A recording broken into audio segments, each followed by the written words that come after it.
Hello and welcome to AMD Streamer Challenge. This week's episode is brought to you by HP, EPOS and Secretlab. AMD Streamer Challenge is organized by AMD and Eliphant. My name is Holler and we're going to be doing the English cast. If you happen to want to tune into the streams in the other languages, we also have a Thailand stream that's going to be going on at twitch.tv/Patizz, PATIZZ, and if you're in Indonesia or the Indonesian caster is going to be Aldo. He's hosting over on twitch.tv/versus Asia. First up, we're going to have a special show match between FNATIC's Dota 2 team in Southeast Asia. It's going to have DJ and Raven. We also know that these guys are obviously stalwarts of the FNATIC team. They will be joining us, and they're going to be captain of a group of fans, and they're going to face off against each other in a best-of-1 show match. The winning team of this one is going to have they're going to win a set of HP Pavilion gaming keyboards. I do know that the FNATIC guys, DJ and Raven, are going to win themselves one. So there's a lot at stake in that sense, and they definitely do want to win. Now, this is another thing, is that we do a lot of these events. These streams kind of happen throughout, the rest of the year. So if you'd like to participate in any of those, please do go on to amdgaming.gg, and you can sign up for any of the future challenges that are going to be out there. Let me give also another shout out to our official gaming headset. It happens to be the one that I'm wearing right now. It's going to be of the AMD Streamer Challenge. It's the EPOS 600 series. It's designed for the gamer that accepts no compromise in the quality and performance of their gaming accessories. I happen to love this one. I think it's great. I mean, the mic sounds all right. Hopefully it's doing a good job of just kind of resonating with my voice and all that. But it's very comfortable. It's very snug. You have a little adjustment. You have volume and all that. And obviously the mic can go in and out as you see fit. So it's very, very comfortable. So a big shout out to them for that as well. But yeah, we have a great bunch of games lined up. We have this huge event, obviously having FNATIC there with both of those, DJ and Rev and the pro teams. You get a chance to play with them. You got to have a great chance to play Dota. But if Dota is really not your thing, we also have some future events, or it's going to happen in the next hour. It's going to be with Valorant. So we're going to have four streamers that you all know: Yuyumonster, Josette, Willcomeback, Larissa Rochefort. All of these people, the streamers will be playing. They're going to be playing with fans. It's a great opportunity to play with them. It's going to be not just a traditional Valorant match where it's like hyper competitive and all that. It's going to be more of like a VIP style. So it's going to be somewhat interesting. It's going to be very different in terms of what is done, at least on the Valorant scene. It is a little bit more casual in that sense, but it's a great time and an opportunity to, you know, like sometimes when you're playing competitively and you're playing with a streamer, you might yell at each other, it might get a little embarrassing. Definitely you don't want to do that. And so this is an opportunity to just kind of have some fun with it. Understand maybe you're going to be like Secret Service in the sense of protecting your president or the streamer in this case. So you have a great opportunity to do that. You can maybe take a bullet for them. Who knows? We have a lot of that going on. But first up, this is going to be the Dota one. We're getting into the lobby. It's going to just queue on up. We're going to get into this game. And I'm actually pretty hyped about this one. This is probably going to be one of the very last remaining Dota 2 matches, at least on this patch. Valve came up with this the announcement earlier in the week, saying that, you know, the next patch is going to come up. It's going to be December like 15th or so. A little bit late from when they initially announced it was going to be mid-November, so I always jokingly say that it's going to be November 45th is when this Dota patch is going to come out. It's going to be great. I think that we're going to see a lot of new things, and to be honest, the game is kind of in a state where we needed a patch. I think that we've seen that I mean, it's 3 or 4 months without a patch, and it's been kind of difficult in that sense. And I think teams have kind of figured out the meta, so to speak. But this is going to line up to next year when we're going to have the DPC. That's going to start in, like, I think the second week of January.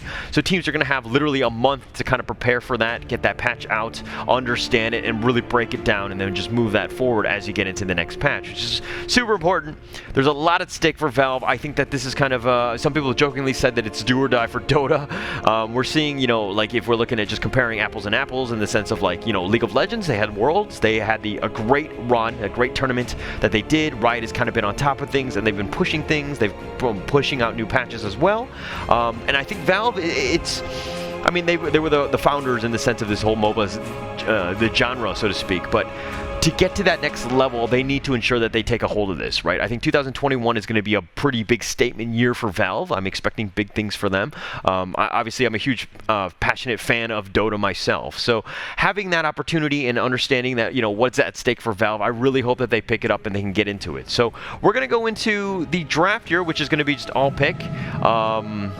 And so it's just going to instantly pick in here. I think Raven is just insta-pick the Invoker.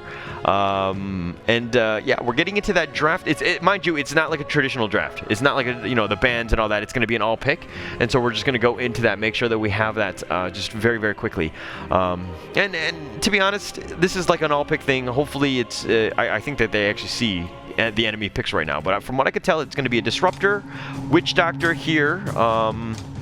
And then, of course, the Invoker. So I think they're like, hey, Raven, you're the pro here. You definitely need to be, mid. I think that it's great. And Rick and Morty, I love the announcer that we have. You better pick your hero. 5 seconds. So we're going to get into that soon. People are picking left and right. And so we're going to get into that. AM is going to be picked as well. DJ is going to be going. He randomed and he went Ogre. So it's going to be interesting to see where that guy is at. So it looks like the entire Dire team, and that's going to be Raven's team for lack of better terms. Mind you, the names and the players that were picked for this were completely random. So it could be like a 1K, it could be a, you know, immortal level, it could be any level. So I think we're going to have, hopefully the teams are going to be somewhat balanced. I would think that with DJ and Raven on opposite teams, it's going to be as balanced as it could possibly be. But if we're looking at the Radiant side, you have Sniper and you have AM. So this is a traditional SEA pub game already. I think Dire's a little bit more, I would say balanced, but you do have the Witch Doctor and, of course, the Disruptor there. So it'll be interesting to see who plays the 4 and the 5 here. So DJ on his Ogre, his Immortal. I mean, he's got some tournament winning, so he can buy those Immortals. And he should be fine. Okay. All right, so we're going to go into this game here. From what I can tell, I think it's going to be a Lina mid. Why aren't they doing anything? They're just standing around. Actually, they're just going to smoke and by themselves. They're kind of doing their own thing. I wonder if they're on Discord. I wonder if they're talking. I mean, they should be, right? I mean, even when you're playing with a pro, this is the opportunity to get a chance to kind of get some comms in, and he can probably flame you in real time, which is great.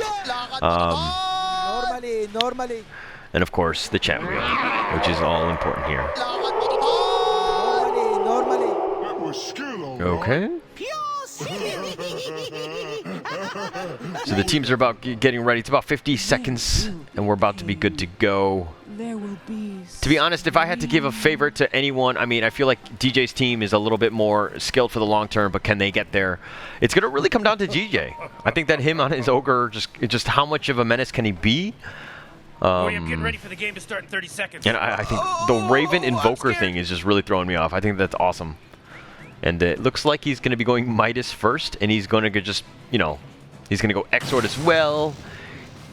And let's see if Raven can play mid Invoker.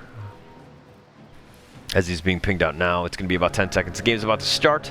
So good luck to both teams. Mind you, they're playing for HP Pavilion Gaming keyboard, so there's a lot at stake. So TASV, the Coconut's going to hit onto two. It's going to bounce into both. Kentos is going to walk into all of that. And actually, he doesn't steal it. DJ actually picks up the rune there.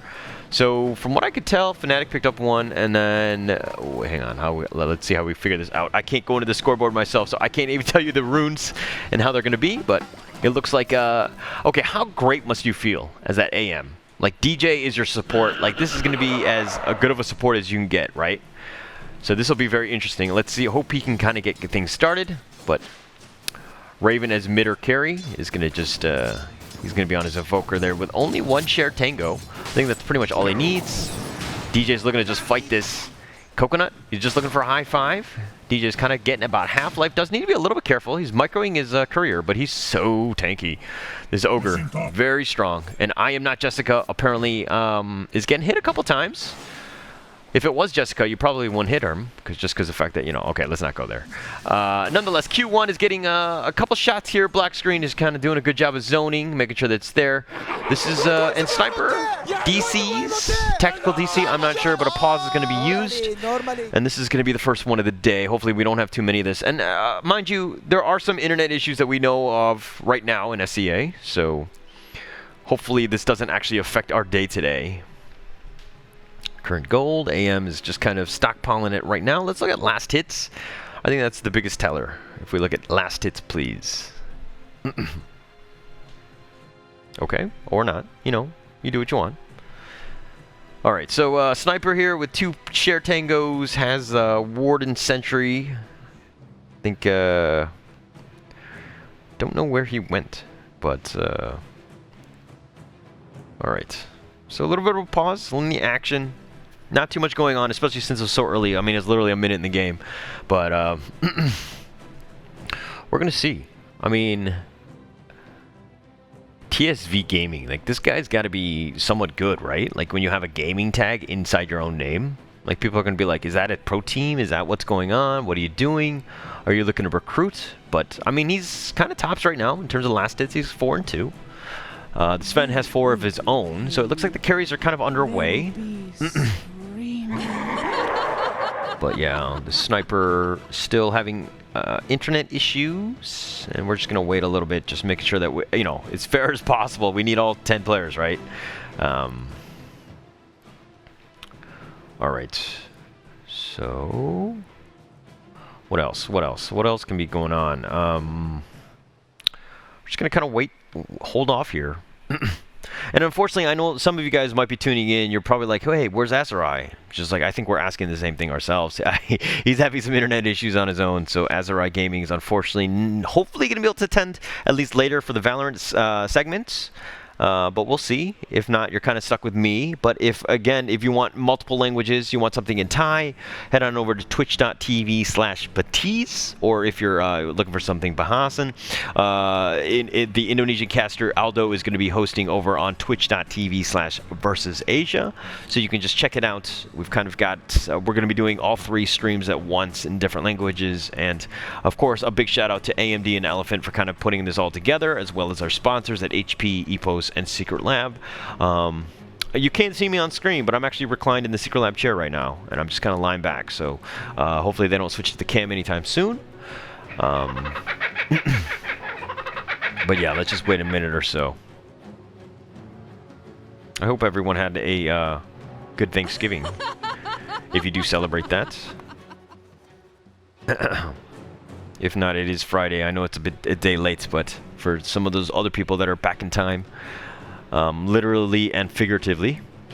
They have Thanksgiving today, and somebody drew a smiley face on the minimap, and that makes me happy. All right, but in terms of the draft, I think that you're going to see. I think Raven's team is actually pretty balanced. I really like the Witch Doctor Disruptor, the little combination. You know, get the Static Storm going. That in the Death Totem. I think that'd be pretty good. But yeah, I think we're gonna be in a little bit of a pause right now, a little bit of a stasis here, as we kind of get things started. So we're gonna go back and then, yeah. So we're just gonna wait a minute or so. All right, let me know in chat what you guys are watching, be it on Netflix or. I think I just saw The Boys. That series is amazing. All right. Okay, I think we're going to take a timeout. I think the players are going to find they're going to do a remake, excuse me, and they're going to find a sub-player for that sniper. I don't know if he's coming back, unfortunately. Yeah, so we're going to take a little bit of a timeout. We're going to go back into this and just kind of remake it and do it again, just because. Oh, no, sorry. Okay, he came back. Okay. Yeah, we're definitely not going to kick that guy out. That would have been terrible. Oh, my gosh. All right, anyway, Sniper's an offlane here with Alina here. I don't know which one is the actual offlaner, but Pinky looks to be the Sniper with 0 and 0. Lina has one last hit, so again, they're kind of just fighting amongst each other for last hits. Kind of an awkward situation, to be honest. But not the first time I see that, especially in SCA. DJ here, man. All right, so this is worrying, right? When you're a pro player like DJ, and don't get me wrong, DJ is one of the best players in SCA, but can he do enough to literally carry from the support position, right? As a ranked player yourself, should you be going in? But with the Coconuts bouncing around, they do have a decent amount of damage. I'm not Jessica. Is actually going to Fairy Fire? Just run away a little bit. DJ's getting low himself. The Malediction is starting to tick. He does have the stick. He's going to just kind of back away here. And yeah, that was a lot of fighting, and no real deaths or anything, but it was kind of close. And they made it look epic, but Kentos just super tanky. They were just kind of avoiding him and just kind of focusing on that Witch Doctor. So, but back to my point in the sense that can you carry from his supports? We're going to find out with DJ's play in the bottom lane. Raven, on the other hand, is like, nah, I don't think you can. I'm going to play mid-core and just kind of control this game myself because I really want that HP Pavilion gaming keyboard, and I don't trust these pubs to play with me, so I'm going to do my own thing. All right, but Pinky here is getting gone on. That is a lot of creeps, and Nikita, or the Sven here, is just going to kind of just take all of those, try to deny as much as possible. Black screen does need to be a little bit careful. The South gets, or sorry, the Clarity gets canceled here. A couple shots in, and he should just back away here. And yeah. Oh, but Raven got first blood mid, and it looks like the Coconut just bounces one time, but DJ's about half life. He's got the Fire Blast. He's going to go right up on I Am Not Jessica. He's getting some right clicks in, and I Am Not Jessica so slow, and I'm sorry, that name is too long. I'm going to have to call her a Witch Doctor.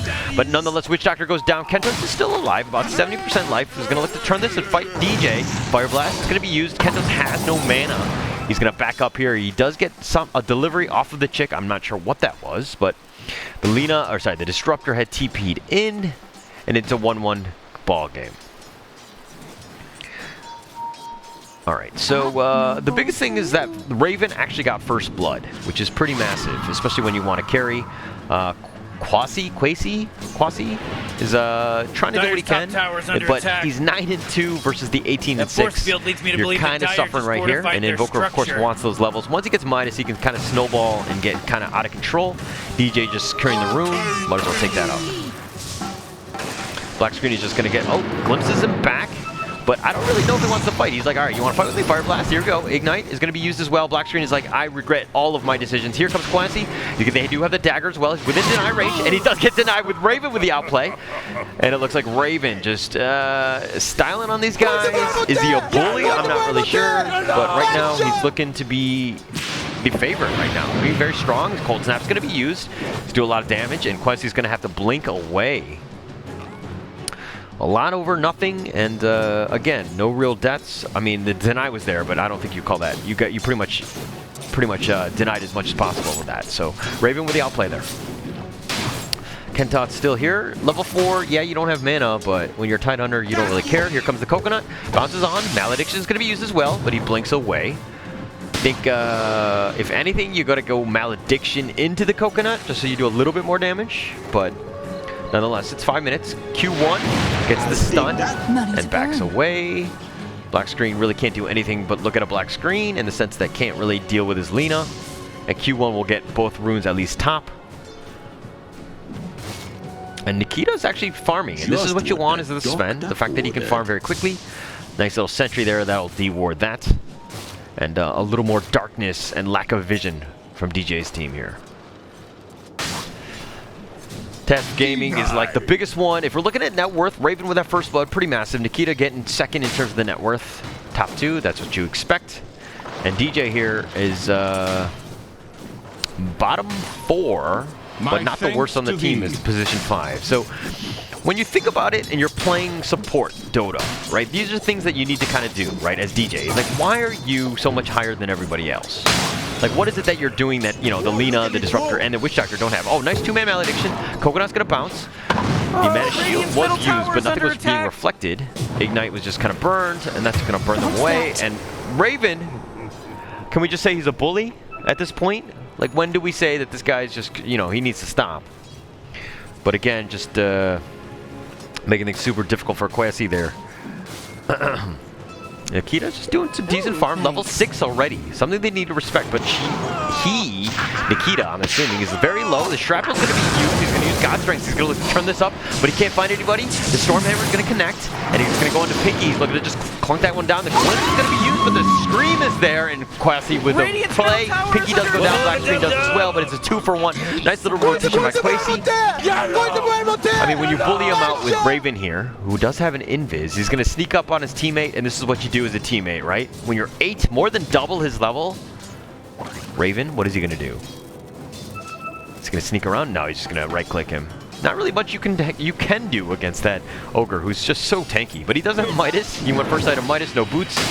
Fine, especially when you're snowballing like this, and this guy should go out of control. Raven being able to get some good farm no matter what. I'm worried. I'm worried for DJ's team. Just because I feel like this Invoker Raven could get out of control very quickly. And I mean, just the fact that he's able to push and everything creates a lot of space for your Sven, your Nikita up top. So it could be difficult here. But Pinky's only level 5. This is an offlane sniper versus the Lina. He does have the stun. They do have that. The Shrapnel's going to be used, but I don't think you walk into that. The Sunstrike is going to connect. Q1 is getting damaged, and he gets glimpsed back, got nowhere to go, and that's going to be a free kill for Nikita. Nice little, I mean, they're definitely coordinating, right? The fact that the Sunstrike, the Stormhammer, all those things connecting right on point. So they're definitely communicating, they're definitely talking. I don't know, if I was in a game with Raven, I'd be like, oh, Raven, what do I say? I'm so nervous. Oh. All right, okay, I would be such a fanboy. Middle tower is under attack. And there's a reason why I'm not playing with them, nonetheless. Okay, but DJ's hiding. He's going to try to steal as much as possible. He does have the Ignite. He gets Stormhammered back. Kwesi's there. He does have the Bloodlust going to be used on this, but I don't know if this is really the fight you want to take. They have a 2-on-2. They have a Fire Blast. They have him a little low. He's going to stick up now. Nikita's within deny range. That's what the exclamation point is. Kwesi does have the bottle. He's looking to fight him, and Black Screen gets glimpsed, and he's going to look to TP away, and Black Screen, oh, the stun was there, and Q1 does get that kill, so it's 4 for 4. Kentot's there, level 6. Doesn't even look careful, especially with that AM level 7. And it's only a difference of 1K, which is kind of crazy, considering how much work Raven has been doing. Look at this guy. He's so fat. 9 minutes. Already has Midas, Brown Boots, and the staff already. And he's hoarding jungle items because when you're selfish and kind of a mean person and terrible person that doesn't like to share, you're like Raven in the sense that you don't even want to share the neutral items. Is missing. No, I'm just kidding. He should probably pass those on, though. Dire's middle tower is under attack. All right, so AM does have the Ring of Health. That should kind of help him out. He does have... he's doing all right. I mean, he's looking to get Battle Fury next, but 49 last hits isn't the worst thing, especially at, you know, pre-10 minutes. They're doing pretty well. He's catching up with the Sven, who's kind of had to fight a lot. The DJ's putting the pressure on the Fire Blast and the stun, and they do have him with a Laguna, and the Coconut is not enough. I'm not just because running for his life. The Glimpse is going to just throw DJ back. If anything, that's the one you want. But it looks like the Assassinate is going to connect as well as the LSA, and that's going to be a dead Witch Doctor there. And yeah, they're just going to walk on top of his body, and they're just going to continue to farm in the top. Raven needs to pick things up. He needs to really carry. He almost has 70 last hits at 10 minutes. Yeah, so Raven completely controlling this mid lane. Quasi not really being able to do much. Radiant's middle tower is under attack. When you're up against a pro, this is kind of what's going to happen, right? You're going to kind of concede the lane. You just make sure that you don't lose too much in the other lanes, right? Try to get his farm, as much farm as you can elsewhere. Tower's under attack. Raven's been doing a good job with his Midas, making sure that it's off cooldown and using it whenever possible. But you're seeing just the power, right? The Midas, the fact that you've got levels, you're level 10 versus the level 8 of the Quap there. That's, you're having a good day. And Raven here is a little bit of a bully. I'm not Jessica there with the D ward. Kentos is going to just kind of scurry the AM away. But yeah, no real follow-up to this black screen. On the other hand, it's only level 5. Very worrying, as well as DJ. My gosh, support buddy. DJ, come on. I mean, he doesn't really need level 6. It's not like massive, but they're kind of waiting in the wings. They're using the line of sight to their advantage. I think Q1 was spotted on that one. Clarities are going to be popped. But can they get anything going on this one? I mean, they're looking to gank out this poor old Disruptor who's just level 5 or level 6 now. Black screen, and they're looking to go this. DJ's looking to go. He's got the Fire Blast. He's getting glimpsed back, which is perfect for him because it gets out of range. The Static Storm's going to be committed, but he doesn't have any follow-up, and the Laguna's there, and they're going to cancel the TPs, and they're looking to take this T1 top. And yeah, without the kinetic field on the Static Storm, really not much of a play, but you've been silenced. Top tower's under attack. As well as this, the leader, right? Just kind of just being a bit of a bully here. Just focusing on it, making sure that he doesn't really have much going on. Tower's under attack. But Q1 as well as the Sniper Pinky, both of those guys level 7. And they're going to have a little bit of pressure on that top T1. Dire's top tower's under attack. So TASV Gaming has kind of caught up in the sense that he, I mean, not to Raven level, but in terms of the overall carry level, he's definitely tops of that. I mean, once AM gets going, he kind of snowballs. He starts to get, you know, farmed a lot quicker, especially with that Battle Fury. He should have an easier time. Not to take anything away from Sven, who's very good at farming himself. But it's initially there. The Tornado's going to be a little short, and that's a little embarrassing there by Raven. But he does find TASV Gaming. He's looking to just go for the Ravage. He's going to be committed. He was trying to blink away. Do they have enough stun? And the lockdown with a Coconut is going to be used. The Malediction has been used, but he's actually going to tick away. He does die. The Gush is there, and then Death Ward is going to be used on Q1, who's going to get low. And Kentos just kind of slices and dices him. The Watermelon is a mean one. And Black Screen is here, but he doesn't really have the ult. He's going to back off. The Sniper is there. The Shrapnel with all the vision. I'm not Jessica's kind of healing them from the back. Raven is going to kind of just push them away, and they can look to take their T1 bottom on their own. So it looks like TJ, just got killed. Love it. I love it. The fact that he's going Midas first, I mean, you've got the Ogre, you might as well. This is the way you're going to do it. The Sunstrike completely off the mark. Quasi's going to back away. They do have okay, the Glimpse is going to be committed, but I don't know. Okay, he blinks forward, and then the other one blinks back. TSV's Gaming is looking to go for Black Screen, but he's going to have his friends there, and they do get Pinky. Can anyone hear me? It's a killing spree over here. Unfortunately not. Radiant's bottom tower is under attack. And again, they're going to focus their attention on that T1 as they get that tower. Bottom tower is completely gone. Raven TP's away. And it's a 7-7 ball game, 3K. It's pretty close. I mean, DJ, once he gets that Midas, this could be a pretty big thing for him. Because that guy, like, once he gets Midas with the multicast and everything, he can just... he can get so much farm. And not to say that I'm not sure if he's going to be able to take on that Invoker. I mean, the Raven Invoker, that is. But we'll have to see. I mean, it's really going to come down to his team. Top tower is under attack. But with the Sven and the AM, I mean, being neck and neck in terms of the net worth. And yeah, like, even though you have, like, a Sven, Raven's like, nah, man, I'm going to take the stack. I'm selfish. And I mean, he's got Aghanims already. He's got Midas at 14 minutes. And DJ knows what Raven likes to do. And he's going to look for, at least for Nikita here. And they do have him. They do spot him. The smoke's been popped, and they got the screen, but he pushes him away. The LSA is going to be a little off the mark. Laguna's going to be used, and he's going to look to TP away. Nikita, can he get away? He does! Oh, it was the scream. They totally messed that up. They needed that, but here comes the Cataclysm. It does kind of connect, at least on Quasi there. So they got something in return, and that was a disaster by DJ. And this is why, DJ, you're kind of like, you need to shrug and be like, playing with pubs, kind of not easy at times. The coordination, that scream, man, was just killer. Pinky, on the other hand, level 8. Hopefully they can get something. as he backs away. He doesn't really have much. I feel like the sniper, like you needed a first big item here. You know, I think that's like the big thing, especially if you're going to go off-lane sniper. You wanted to have zoned away the spend and kind of done that, but he wasn't really able to do that. And as you can see, the sniper, you know, top 5, yes, but he's the last one. He's in 5th place, so he's kind of suffering right here. DJ, on the other hand, still continuing with this Midas. He does have Tranquil. Oh, but they do get the LSA. They found Black Screen, but they're looking to fight the Static Storm. No, he's back to my Q1, just going to just kind of fight him away. And the Ravage is going to be submitted, and Kentos gets a kill on that. So they've got a 1-for-1 trade, and that's a pretty decent trade considering you got Quasi there, the mid, and that's all the cost of your position 5 Disruptor with Black Screen there. DJ just doing a little tango there, beating on some drums. Not Jessica here with a nice little keyboard. Tornado, he found his buddy, and the meteor on top of him. And DJ's like, come on, man. Oh, they do have the Deafening Blast as well, but no, Kentos is there. He blinks forward. He doesn't get that. The Death Ward is going to throw away that Task V from committing to this. And yeah, he's going to back up here. He's very low. Doesn't be a little bit careful. Kentos is looking for him. And Kentos does find him. Oh no, I'm not Jessica. Sorry, with the malediction there. Kentos is going to find Pinky though. Here comes the Stormhammer, God Strength as well, and they do find him. And Pinky goes down. He's looking for his brain. I'm not sure if anyone gets that joke, but we're going to look to take the T1 mid here. Quasi here is going to have to glyph. They're going to try to slow things down as much as possible, especially without 2 of your teammates.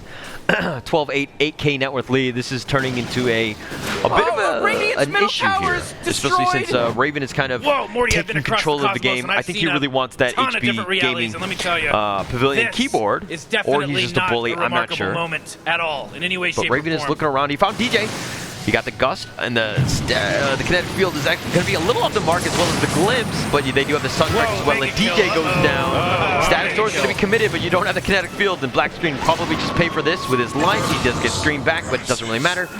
Task Gaming takes a decent amount of damage from Raven there, especially with the Alacrity and the X-Sword, and the fact that, you know, he does have Ags already, so he's going to do a lot of damage.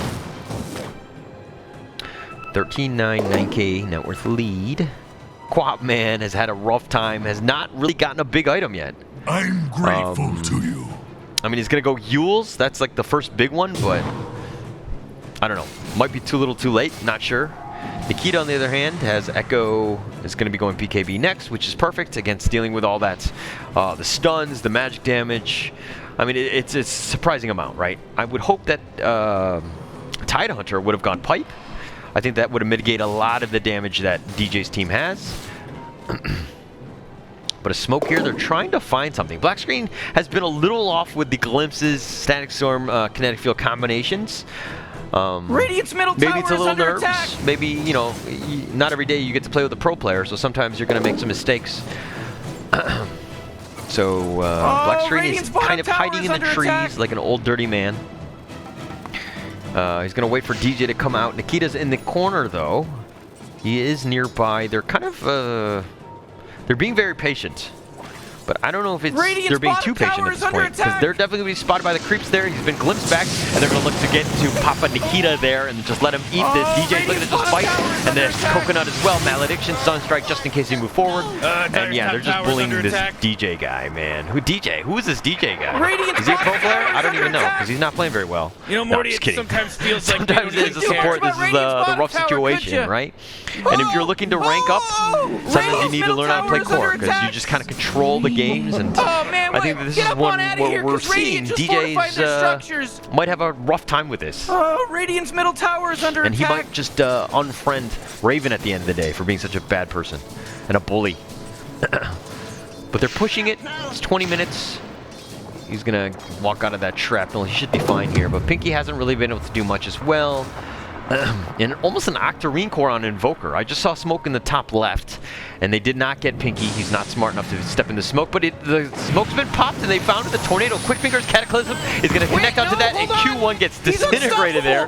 And it looks like they're just going to back up. DJ was like, come on, Q1, what are you doing? Like, if you're going to pop smoke, you got to find him. Unfortunately, not able to do that. Usually you want DJ to kind of lead it, because he's got that Fire Blast to kind of make sure that he gets that stun lock, but Raven hiding behind that trees, and they're going to smoke on their own. But I'm pretty sure they saw that, because that was actually really close to the creep wave. Radiant's middle tower is under attack. Yeah, the T2 mid is taking a little bit of damage. Raven's just kind of looking to find his, you know, the weak point, so to speak. And it looks like it's just going to be T2 mid. He doesn't really seem to care as he's looking to do that. THV Gaming, though, is on the other hand, he's split pushing. Just got wrecked.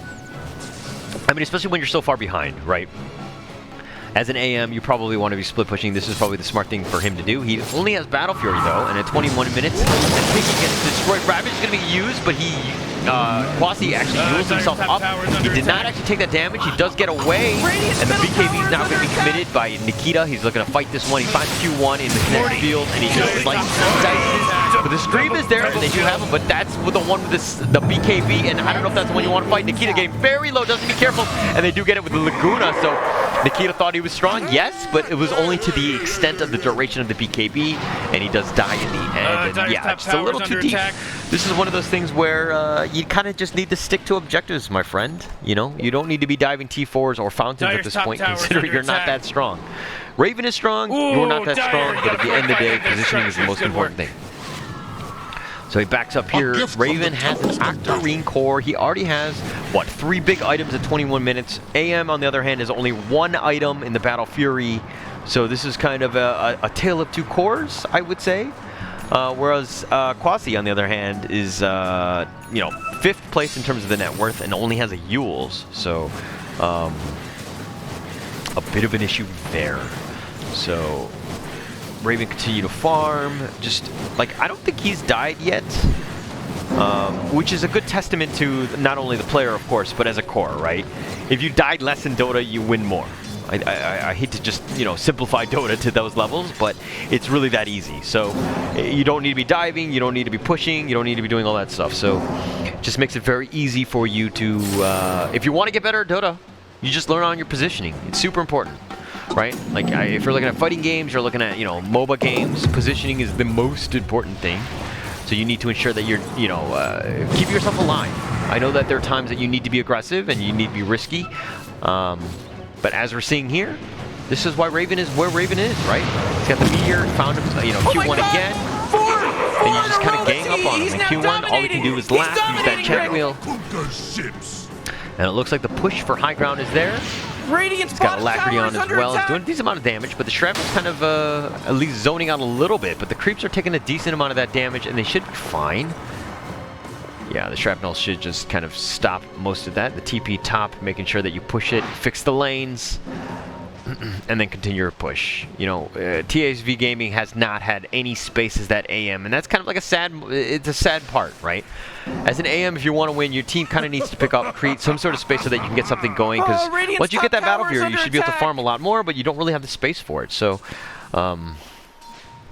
yeah, a little bit of a rough time. And it looks like you're going to take that T1 top. Tower is fallen.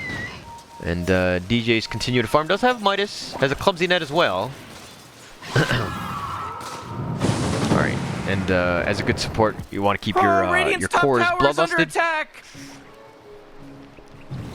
A little bit more farming. The DD here is they're going to wait for Nikita to get that. Probably turn this into a Roche. And you have so much map control. Alright, unfortunately, Raven's team is not voice activated because they did not listen to my commands. Radiant's top tower is as it looks like they're going to continue to push the the mid lane and take the top T2. But Glyph is going to be committed. I think that's a waste. You know what I'm talking about? You don't really want to Glyph on T2 towers. You need it for high ground. Definitely something you need to worry about. Top tower is under attack. THV's Gaming is doing a decent amount of damage, but Raven is here. They do have the Tornado up as well as the Cataclysm. The shield is going to be used, but Deafening Blast as well as the Storm. And can he get away? No, his dead body was actually glimpsed away, so that's going to be a little bit more troublesome for CSI to figure out what happened there.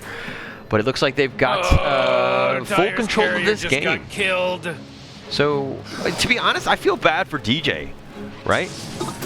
Like, I don't know what to say. Like, DJ, like, trying to do what he can. He's, like, just cutting creeps, pushing along. He's been maledicted. He's, like, I don't even think he realizes that he's on the wrong team. On the wrong side right there. And he just kind of walks forward. I think he was like, hey, I thought we were friends, Raven. Unfortunately, we were not. Oh, boy. Dyer's middle tower. As Raven actually kills him, so. Oh, he kills Q1, that is.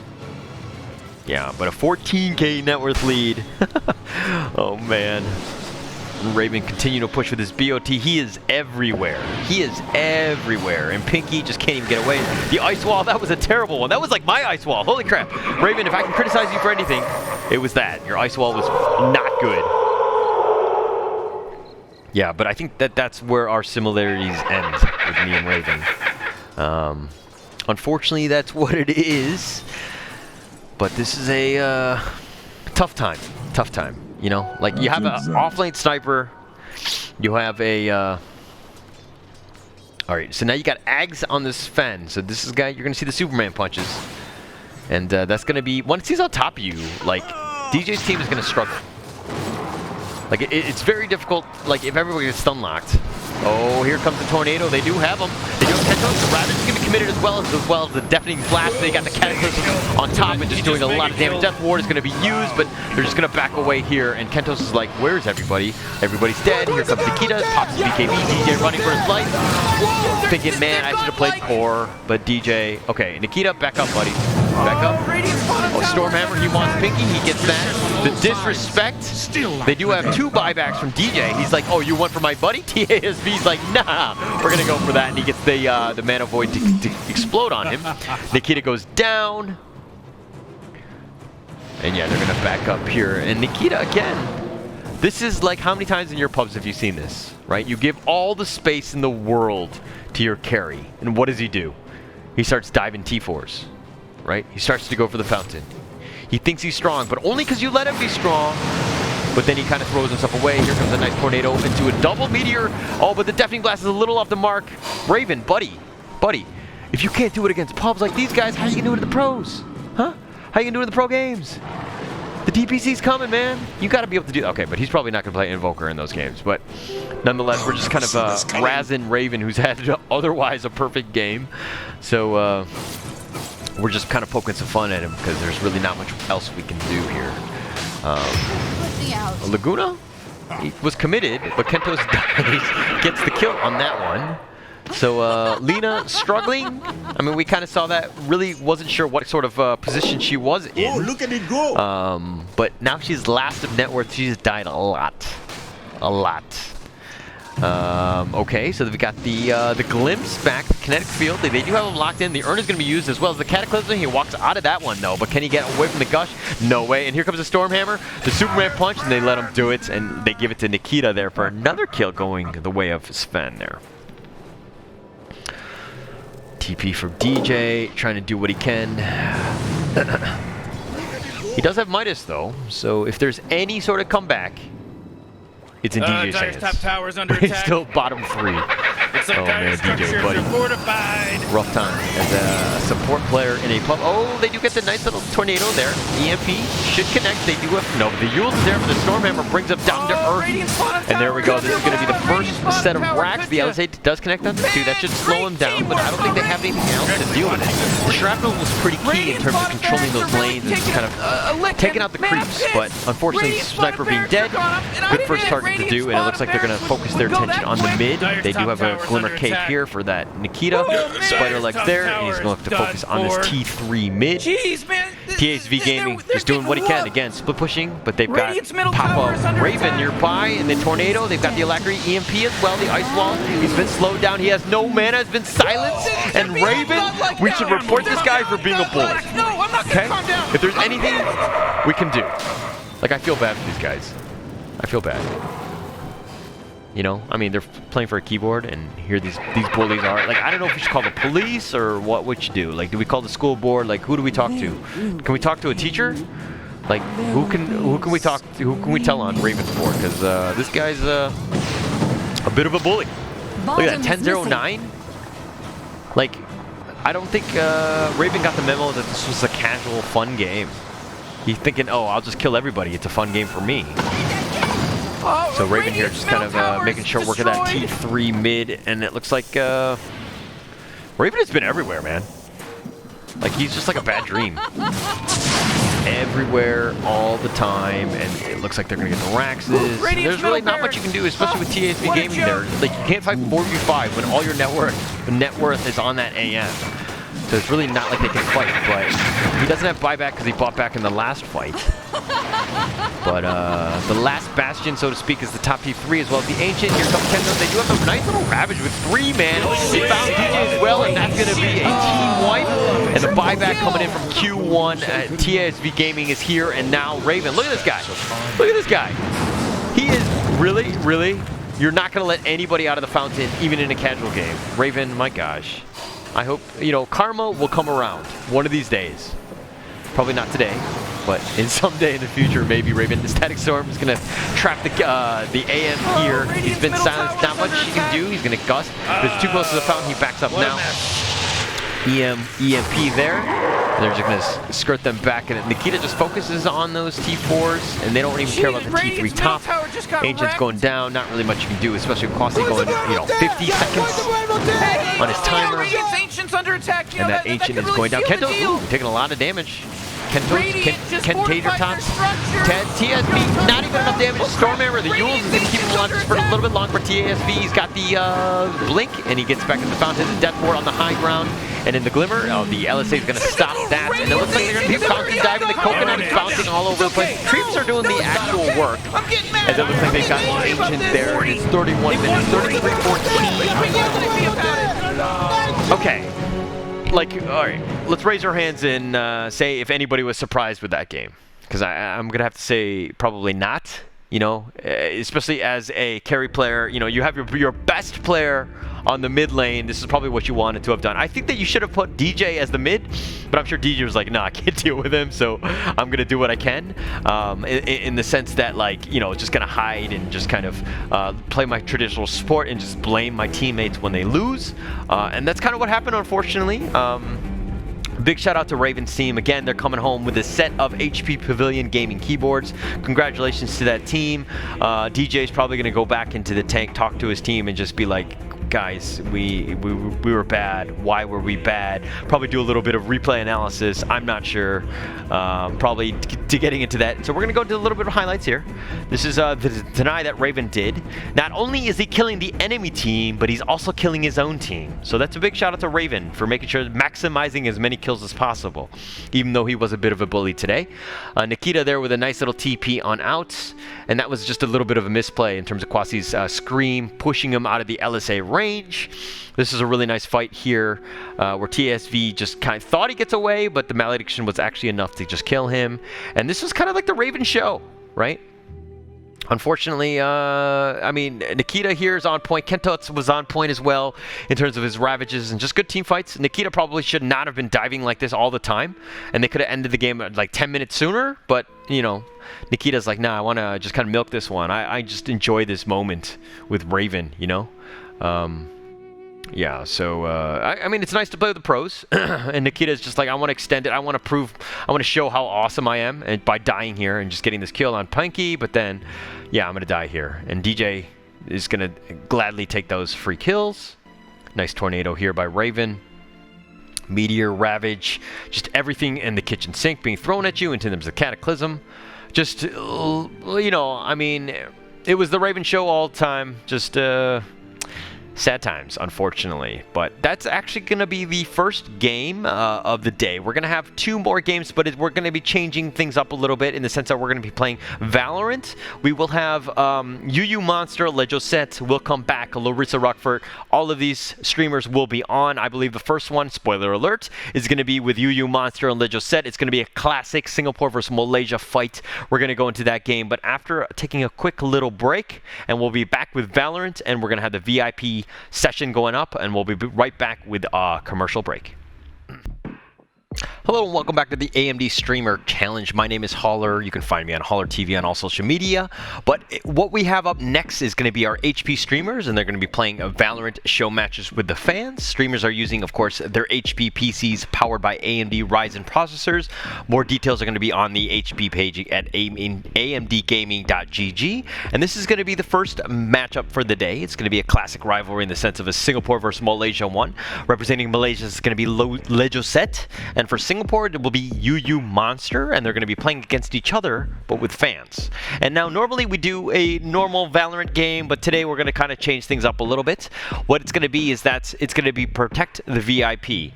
In the sense that Josette and Yuyumonsters are going to be on their respective teams, and they're going to be the VIPs. And the first to die on those teams, for the VIPs only, 7 times loses the game, regardless of the actual outcome. Nobody cares about the spike. Nobody. That's competitive Valorant. Nobody cares about that, right? But what it is today, it's going to be a VIP situation where the VIP needs to stay alive. You need to protect, the VIP in this case, Josette and Yuyumonster at all costs. Make sure that you dive on top of grenades, throw yourself in front of bullets, all of that.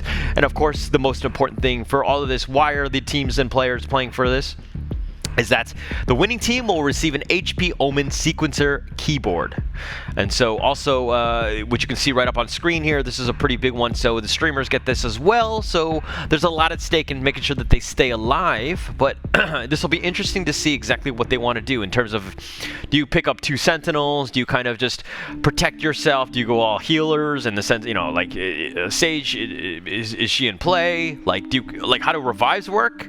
Actually, this is going to be something kind of an interesting one, because if you revive a VIP, does that count for the death, or is it just like however many deaths overall? So we'll figure that one out, but I think that I'm just kind of taking a corner case situation where that could potentially be. But nonetheless, Sage does have the heal, so there's a little bit of a play in that sense that where you can kind of work through this as well. So another thing that I would like to shout out to is our official gaming headset of the AMD Streamer Challenge is EPOS. Our streamers, as well as myself, will be using the EPOS 600 series, which is designed for the gamer that accepts no compromise in the quality and performance of their gaming accessories. And having used this headset myself on a game at Valorant at home, it's really nice in terms of just hearing the sounds and the footsteps and everything. And okay, so it looks like every death will count, even if you're revived. So it's probably a bad idea to revive your VIP twice, right? Oh, in the same round. Okay, so it could potentially happen. So it's probably better just, if they're dead, right? So I think it's going to be really interesting to see what sort of team composition is this. This is something that's going to be very different from what we use in win-loss rounds. All of that stuff doesn't really matter, because all it is about protecting Yuyumonster and Josette. I want to know if you're in chat, if you're rooting for Singapore or Malaysia or the specific streamers. If you don't have a horse in the race, you feel free to pick them based on portrait photo, I guess, or something vain like that. But you just find out who you want to win this one. This is actually going to be pretty close. I feel like we've kind of chosen random teams for everybody. Again, if you're interested in doing something or signing up for one of these challenges yourself, you have a great opportunity to A, be streamed, B, play with these streamers, and all you have to do is go to amdgaming.gg, sign up. We have many more challenges throughout the year. We're going to have some in December as well, so it's a great opportunity to do it, and it's really nice to just kind of have more of a casual event in the sense that, we're not looking at straight up Dota all the time, and with like the previous one, yeah, even though Raven took it seriously, I guess he did not get the memo of the fact that it was actually a casual game, but, FNATIC, Raven is going to be like that to the end, where he's kind of no mercy in that sense. He was a bully in the schoolyard, and he's a bully in Dota, so I expected... No, I'm just kidding. I'm just flaming at this point. But it was a good game, and Raven really kind of knew how to do that. So we're going to go into the game soon. But yeah, we're going to kind of get into that. And I believe we're going to have my partner in crime finally join us from Azurai Gaming. Thank you so much. I was deadly worried that I was going to have to do this solo. How are you today? Oh, okay. We're gonna kind of link him in. We'll have a buddy, and unfortunately, which is great for you guys because you don't have to listen to me all the time. Because I'm sure you're like, who's this guy? But yeah. Anyways, if you want it in different languages, if you don't like my, the way I speak, the fact that I make people's fun, the players' moms or whatever it is. If you want to watch it, in Thai, you can go to twitch.tv/Patiz, P-A-T-I-I-Z-Z. Or if you want to, happen to be in Indonesia and you want something in Bahasa, you can go to check out the Indonesian caster Aldo. He's hosting it over on twitch.tv/VersusAsia. So we have 3 different streams right now with all of these streams that are going on. It's a great opportunity to just kind of jump into this one, especially since we have Josette from Malaysia against Yuyumonster versus Singapore. This is going to be a, I would say, cutthroat one.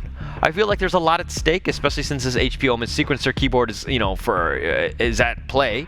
But the next event will be after that. It'll be Larissa Rochefort from Indonesia and Willcomeback from Thailand, and they're going to be playing a different version of Valorant as well. It's not going to be like the VIP. So we've got a lot going on. I love the fact that we're playing in terms of more casual level style of Valorant, where it's not super competitive and everything. So we'll kind of see how this one goes. But hi. Yep. I can hear you. Are you on? Oh, and you're back. Hezrai. Okay. All right. I missed you. All right. I'm gonna sit this one out. Okay. All right. You just take over. Is that? It's okay. It's okay. It was my fault. I had technical issues. All good. We are here, and I'm just happy that you're here. Okay. So as you know, this is the VIP level. Protect the VIP. Josette and Yuyumonster are there. It's going to be like a different style of Valorant in the sense that the spike does not matter. It's actually just straight up protecting the VIPs, and the first team to die 7 times with their VIP dies first, they lose. So it's completely different. What's the game mode, if I may ask, that we're using for this protective VIP? I think we're going to use a normal one. And then win losses doesn't really matter. Planning the spike doesn't matter. It's just all about protecting the spike. So I think that you're going to have attacker defender in the sense of just like starting out, so that they kind of stick together. Because I think that it's the only mode that can kind of really do this. Because if you did like deathmatch, it doesn't really work either. So, but yeah, I'm actually super excited to see this.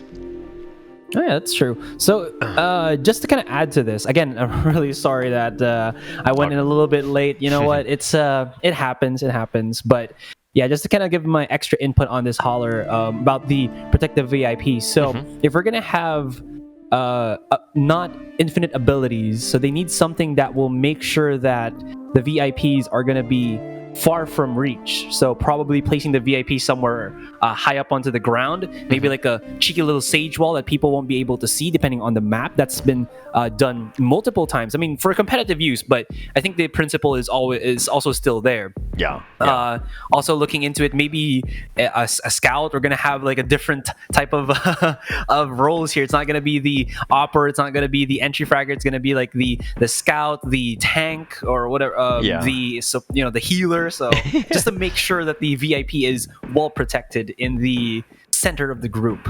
I think I'm gonna call it out you're gonna have in heaven just basically sage walled off, turret it up with killjoy, Cypher there with like camera, you know what I mean, just making sure that everything's being blocked off and just smokes galore, just make it very difficult for them to kind of get into that. So it'll be interesting to see how they kind of, do you go aggressive, do you go defensive, and how you kind of balance that. So very interesting game mode. Yeah, unless they're playing cheeky enough, because I can see this going a couple of ways, because this is kind of like your again, protect the VIP, protect the king, protect the queen, however our viewers or us want to see it, right?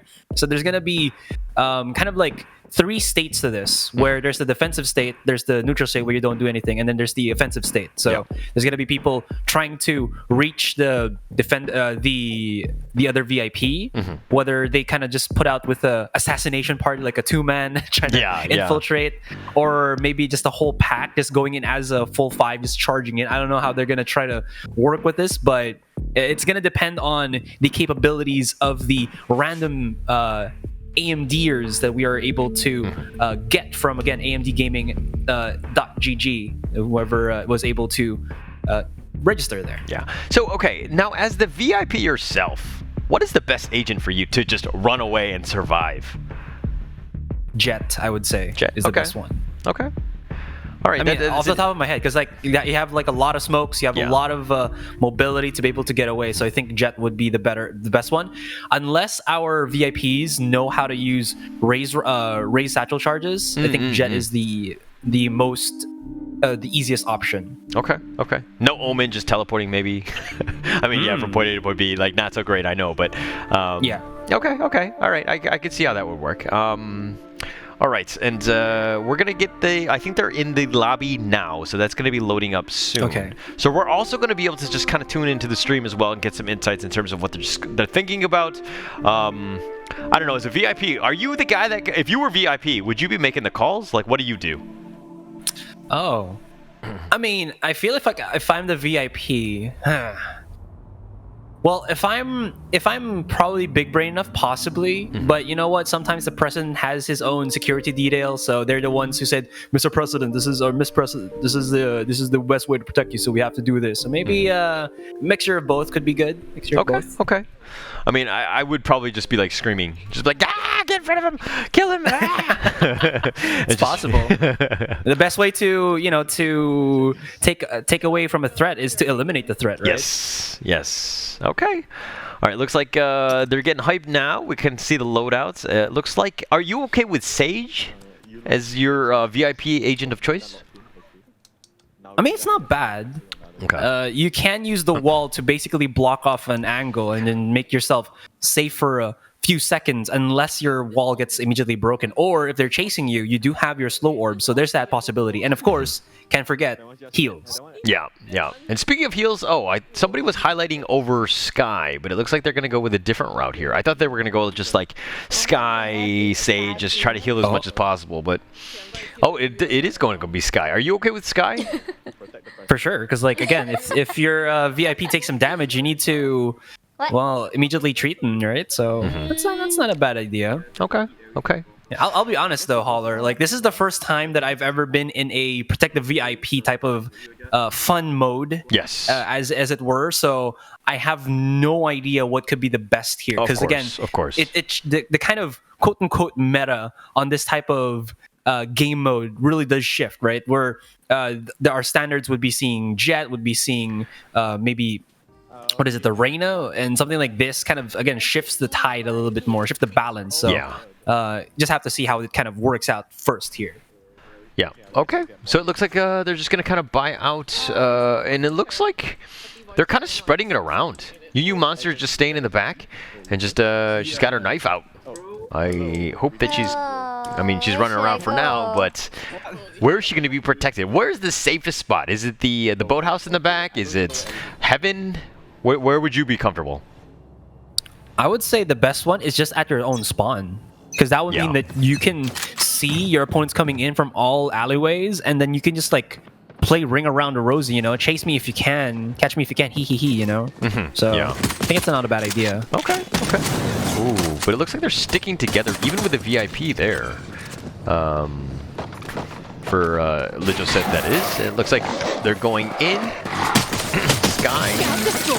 Not really able to scout too much. Nita gets the first kill. Titus as well. 2 headshots to kind of start things off, and that's a pretty good start. I would say that's a little bit too overeager here from our red side team, kind of trying to just go into aggro.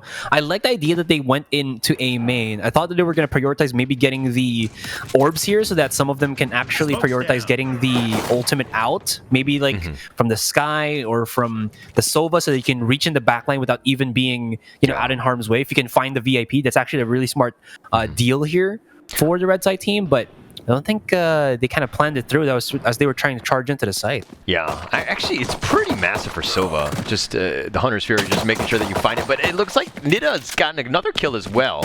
So in terms of kills, at least you found somebody a nice little flank there. And there we go. Flawless. That's going to be the first flawless round going the way of, I believe it's... Sorry, I'm having a hard time.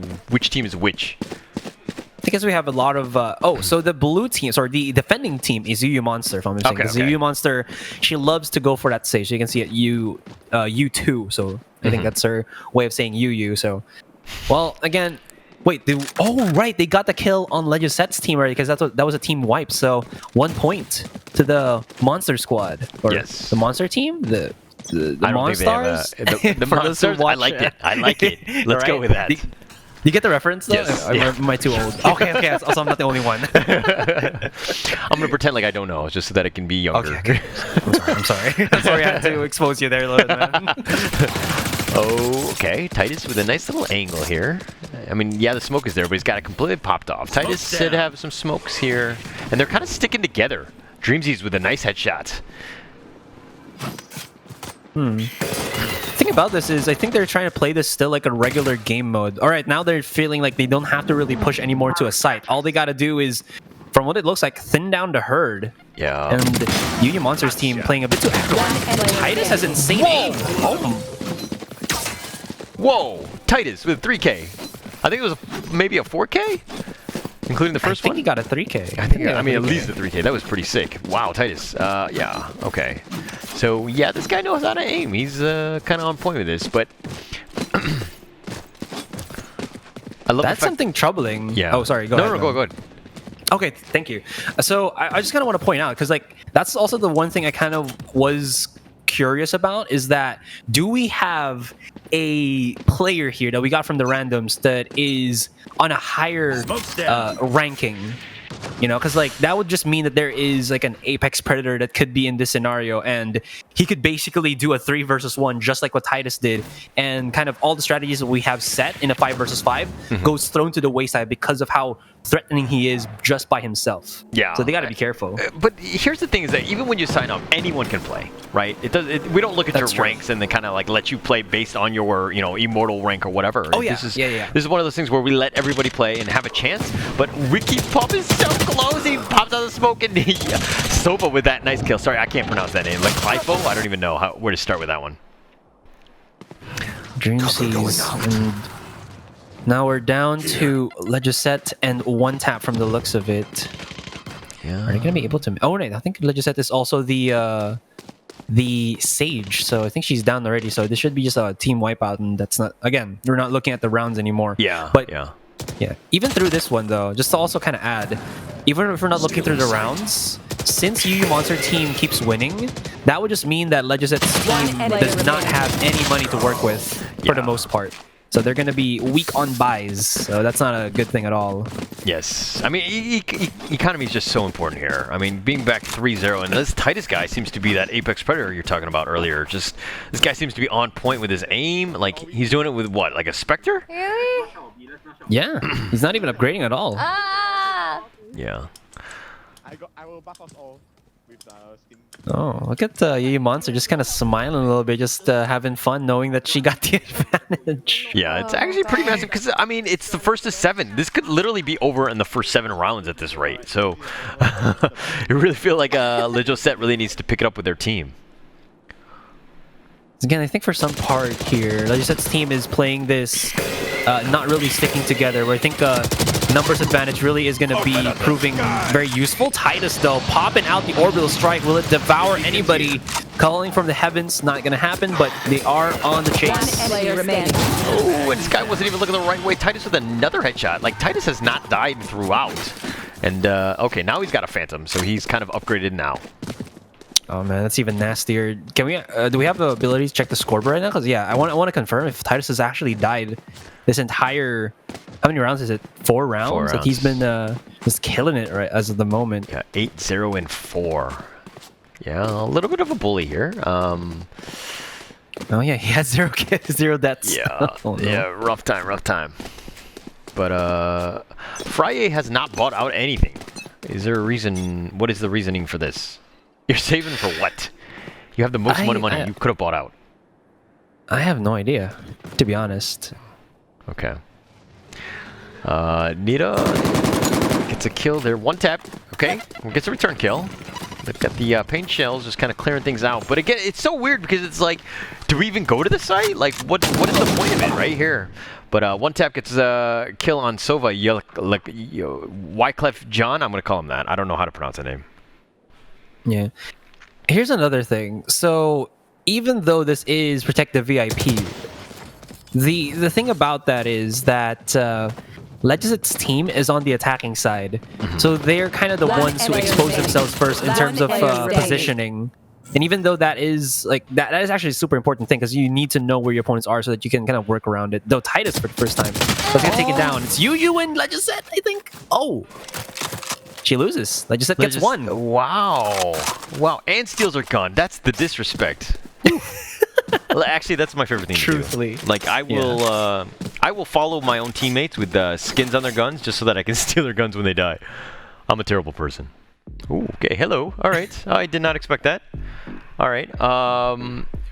Sorry. Okay. There we go. They forgot about me. I'm Yeah, sorry, yeah. guys. I was late to the party. Okay, production. I'm sorry. It won't happen again. I'm so sorry. I'm production. surprised Don't they forget about me. I'm surprised they made the box that you have the same size. You know what I mean? Like I thought you would have lost a little privileges and like been like 75% of that box, and it gets smaller. I mean, I would still accept that because but yeah, that was pretty smooth coming out from Yuyumonster. That was like 4-1. Yes. Yeah. I mean, Titus is a machine. I mean, he died that last round. That was like the biggest thing. But like, I think he had 10 kills, and I mean, before he died. So you're having a pretty good game when you can get carried like that. So yeah.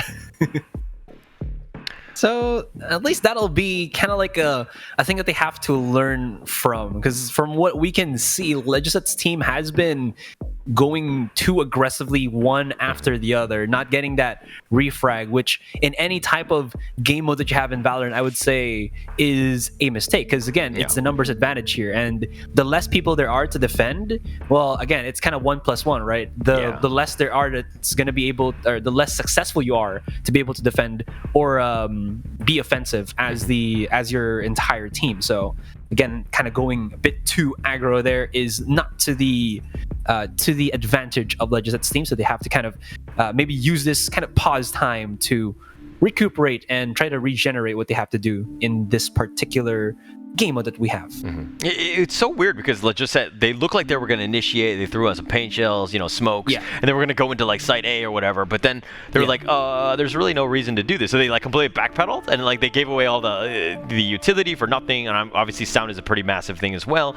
So just just kind of throwing that away, so to speak. So just really not a whole lot of value for what they got. And also, I feel like they're not really aware that this is a different game mode. You know what I mean? Like sticking together doesn't really work, especially you don't want to get killed all at once. But at the same time, you don't want to be too spread thin, and we're kind of seeing both of those things in play. Yeah, definitely true.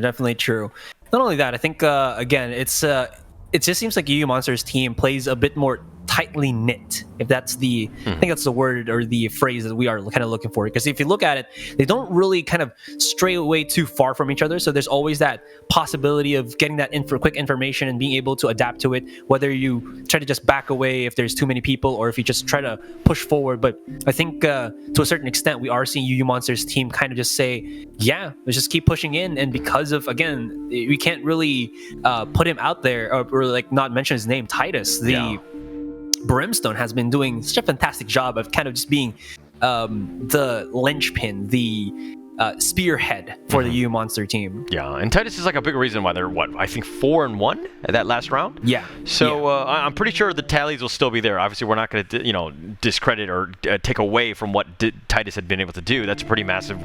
4 rounds already. You're more than halfway there to the HP Omen sequencer keyboard. So big props to him for that. I think that they need to kind of get back into the lobby. They're going to get into it now.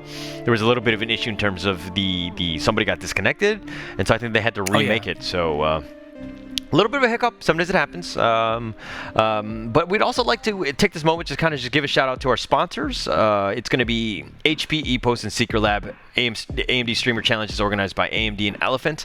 A big shout out to those guys for all of this stuff, as well as, let's also give a shout out to our official gaming headset of the AMD Streamer Challenge, which is going to be EPOS. It's the EPOS 600 series. And you're going to see the streamers, and you're going to see them live coming up. They're going to be wearing the same headsets as well. And so these are designed for gamers that accepts no compromise in the quality and performance of their gaming accessories.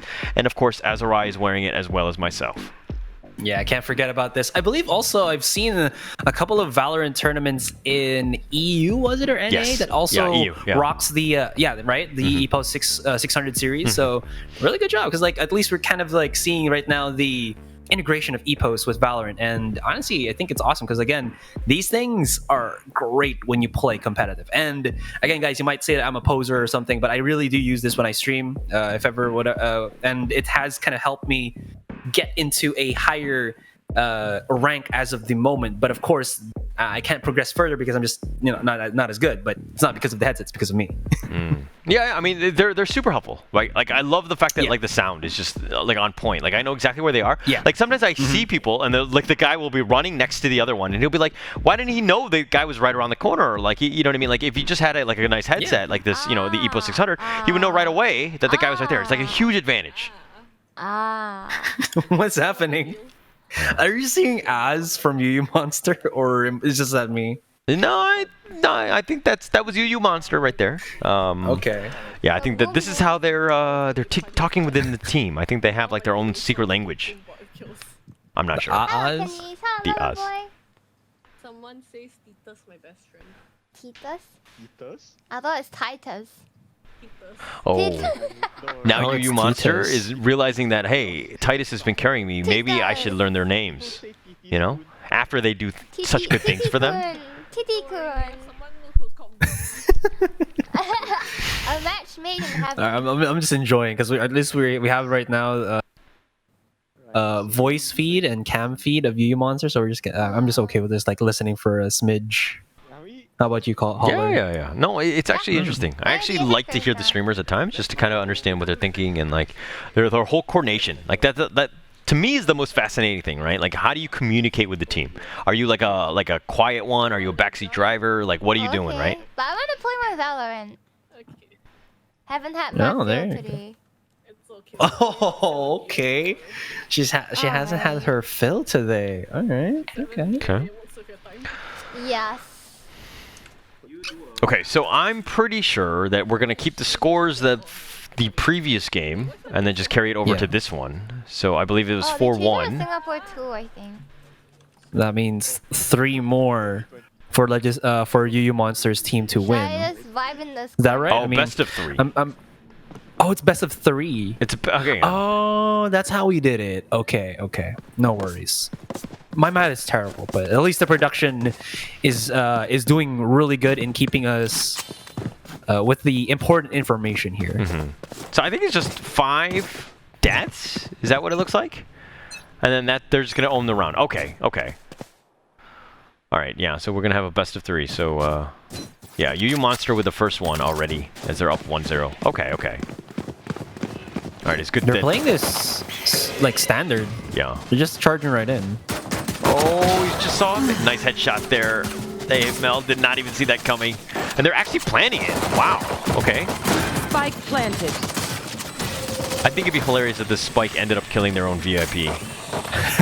That would be insanity. Frye and teammates though gotta be coming out from elbow here, and it seems like Yuyumonster's team gotta be careful because they did plant the spike, so that we'll have to force their team here to try to go for the post plant. But oh, okay, that's it.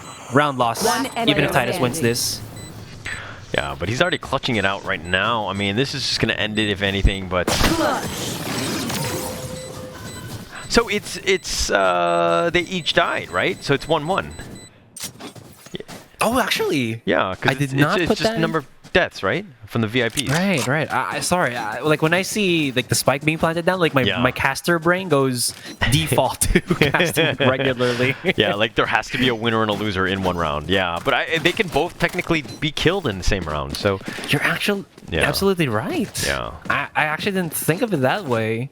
So they're just playing this regularly, and they're just making sure that both Yuyumonster and Josette aren't the first peak agents that will be, kind of just trying to get the information or trying to push in for that map control. So at least this will work in their favor. But again, since Valorant is a game of economy as well, the winning team, the team who gets the most kills, get the advantage as well. So in terms of weaponry here, and you already see Titus reaping benefits with that Phantom of his in his hand. yeah, he's already got that. I mean, they're gonna plant the spike as well, but this is one of those things where I feel like the VIP should just be in the back. Just hide all the time. I don't even think you really need to be fighting, take any sort of risk. Oh, then they lined up completely, but he ran out of bullets. And Frye with him makes him pay with a nice Bucky shot to the face. Frye's is gonna run back here at the back of spawn as the Sova's gonna come through U-Haul. That's gonna be the knockout, and I believe like Josette has already been knocked out once as well. Titus will be using his ultimate just to kind of clear things out, and Frye just runs back. Now here's the other thing here, Holler. Since I don't think we've casted before or after the 1.11 patch, or am I wrong? I don't think we did. Right? Yeah. I think it was me and the Eris that might have casted before. So, but anyways, so if you lose if you lose a round and you don't lose your life, you will actually only be relegated to getting 1,000 creds in the next round, compared to like the 1-9, 2-4, so on and so forth.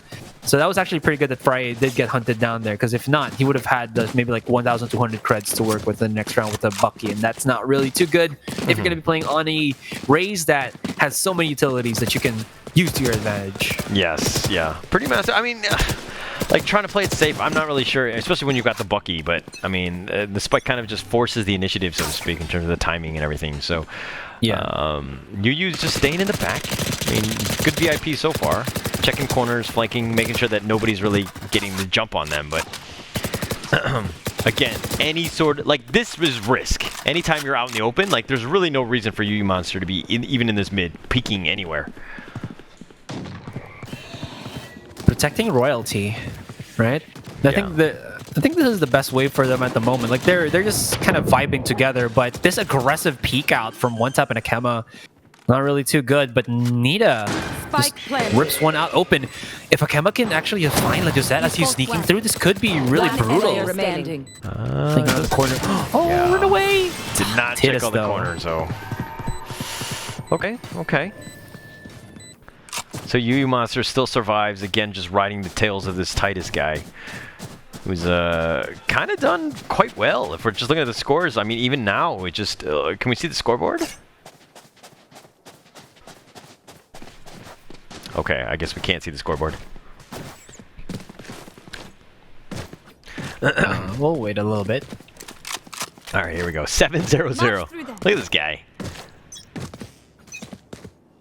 He's ripping through. I mean, he's just nutty. No cap. Sorry, I'm using all of the Zoomer lingo that I found on YouTube. How do I stay cool and hip with the kids? I get it. You got to YouTube exactly, it. Oh, the drone is there. They're gonna smoke it up, but man, they're playing for realsies. They're like continuing to push, and yeah. The only difference here is that they're not putting the VIPs out in too much of a risk here. Oh, immediately just drops down. It's so good. Potatoes comes out. Let's see if Yuyumonster. Oh no, unfortunate. She was actually shooting a little high, a little bit. You know, she needs to kind of pace herself with the shots, especially since the recoils there are just kind of kicking up. But they did get Titus in the end, so that's a pretty big one. If we're looking at kills, it's 3-3 left. We each died twice apiece.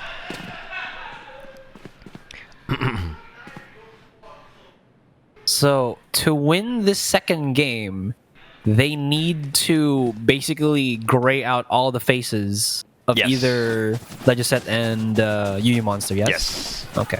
Yes. I feel like Yuyumonster has an advantage here, because if I may, she has double the color of Josette, who is only purple or violet, and Yuyumonster is like blue and violet. So she's walking both lines. It's got it covered, yeah. It's much harder to gray that one out. I get it. Right? It's more work, exactly.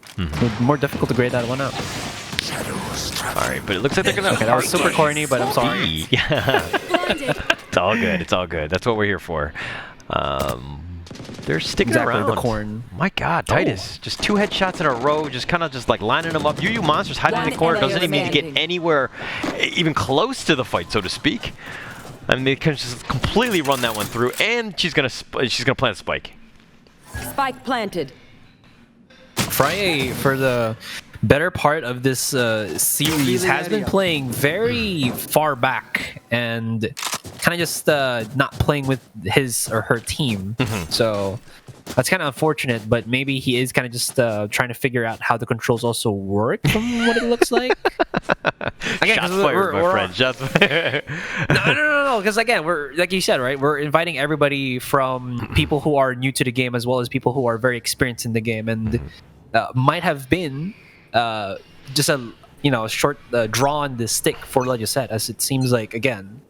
I've that got be the your case. trail. Yeah, I would have expected it to be like the VIP to be by himself, by herself, just like all the way in the hiding in the corner, not like basically doing what Friday should be doing, was doing. Oh, even on the high ground, not safe. That's gonna be another kill. That's gonna be a rough. Like And it looks like Frye and who is this? This guy here. They're just kind of messing around. They hate Mel. Oh, wow. Okay. Turn around headshot with the ghost. Still though, at least they do know where they are. Yeah. I don't think they're gonna contest. I mean, do you go aggressive? Do you try to go? I mean, you should go for the VIP, right? But like this Titus guy is literally like the Terminator. So he's like, I am the Terminator, prepared to be dominated. Like, seriously, like there's nothing that like. I mean, who can take on Titus right now? He's died once in like 10 rounds. Yes. Oh, look at this. Frye just running for his life, jumping up and down, but that's not going to stop the bullets hailing from his behind. It's going to be all the wipeout, though. Okay, that's the only thing that can kill Titus. That's the only thing that can kill Titus is the spike itself. That's the only way. All right. One more. Yeah. But I think Frye was a genius there. He baited everybody to go back to the explosion. They got at least 2 down. Yeah. That's some next level stuff. I take back what I said. 200 IQ plays. It's pretty legit, but I think that okay, when you have teams that are kind of like when you have somewhat newer players, you're gonna have a rough time sometimes. Peter on the corner. Oh. Okay. The hate Mel gets 2 with the judge, both in the face. That'll even things out. Give them a chance here. The Josette needs to come back in a hurry. They are still doing what they do best here. Losing, actually not losing Titus, but losing almost half of their team definitely does give a blow, because everybody else from Legisette's team, from the looks of it, has 4 ultimates, so, and 2 of those damaging abilities as well, so they can definitely use that to their advantage here. But it seems like Legisette's team is just going to try to play as back as possible. They do know they have the numbers, so they don't really have to do much, and that is of course all thanks to this Skye that has yet to actually be healed. Yuyu though, knowing that she has her ultimate, immediately just used the wall and the revive, so it's going to be back to the 4 versus 5. Actually, that's a smart move. I mean, just try to even things out as much as possible. Obviously, you're down still a player, but the thing is that, you know, if you're playing defensively and you have Titus still alive, right? I think you're in a decent spot to just keep yourself alive. Like, you don't need to plan it, you don't need to play risky, but it looks like they're gonna not adhere to what I'm saying in the sense that they're gonna look to be aggressive and plant it now, and they've got the spike down. Oh, it's charging right out. I'm going to try to go for the retake here. TBH, again, they don't really have to, because we are playing Protective VIP. Here. So all they have to do is figure out where Legisette is, or sorry, Yuyumonster is, for the most part. Frye, though. Oh. It's gonna miss there. I mean, that was like the one chance, and it looks like they're gonna back up here. They hate Mel's actually taking some damage. They do have the site with the location there, the recon dart giving that away, and they're gonna back up here. And they hate Mel and Frye running for his life, and he's run to the same place. This is like his secret hiding spot, which is elbow, and he does get killed again from Yuyumonster, and that looks like it's gonna be it. I think. Oh, it doesn't count. Because he survived, right? Oh, okay. Okay. Yeah, so we still have at least one more here for Legisette's team. So there's a chance. There's a chance.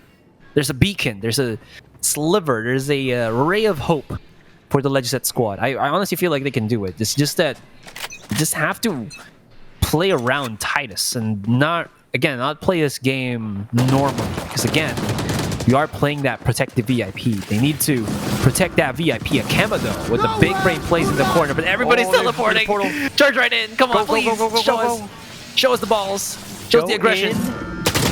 Hello. And the Bucky as well, but unfortunately not able to draw B. Dreamsy's just kind of camping that one out, and the Yuyumonster is going to plant it here. Spike planted. Oh gosh, not even have the gun out when you're going around the corner. That's a bit rough. Frye again in this elbow, trying to stay alive. Some missed shots. One tap, not living up to his name and missing, I think, 5 shots in a row. But here we go. Wiki Pup. Nice kill there. They got something going. The dart should go into the center of sight. That's going to give him a couple of infos as well. Again, if they lose the round, it doesn't matter. What matters is that Josette survives. Yeah. I believe Josette is Friday. Okay, like things are bad, and it's like, okay, now to pull out my knife. I'm gonna go. Like, what? Stuck around, died in the elbow again. That is actually a really smart play because it has to be a kill from the player rather than the spike exploding, right? Yeah. So she is playing in areas where normally people won't really be looking at, and I think it's allowing Josette's team to kind of go under the radar per se. I mean, they're not winning just yet, but it's a good stall strategy and it's working. It's slowly working. Yeah, it's working, but like, I mean, okay.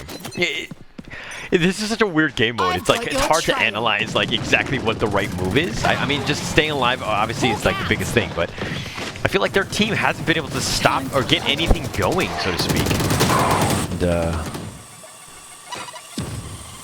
And, Hate Mel has been throwing out all of their utilities for the better part of like 2 seconds, and she already still has like so many of her flashes. It's so nutty.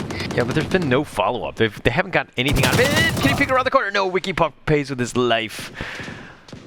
Wyclef John actually proving that he is the far superior Sova here. Oh, nice headshot. Oh, he tried to go for the second one, but yeah, they've gotten that one. Yuyumonster's going to plant here, just kind of attract at least people towards the middle, but I feel like they're better off not planting and just hunting. That's true.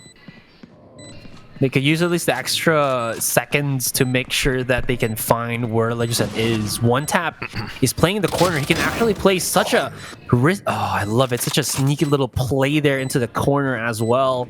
One tap can actually find Yuyumonster here and get a point for his team. Why isn't he using the spike? That is not the objective of the game. Could have checked the corner there. He was so close in finding Yuyumonster. It could have been the 1 point that they need to get it a little bit closer to victory. And Frye back again to the position.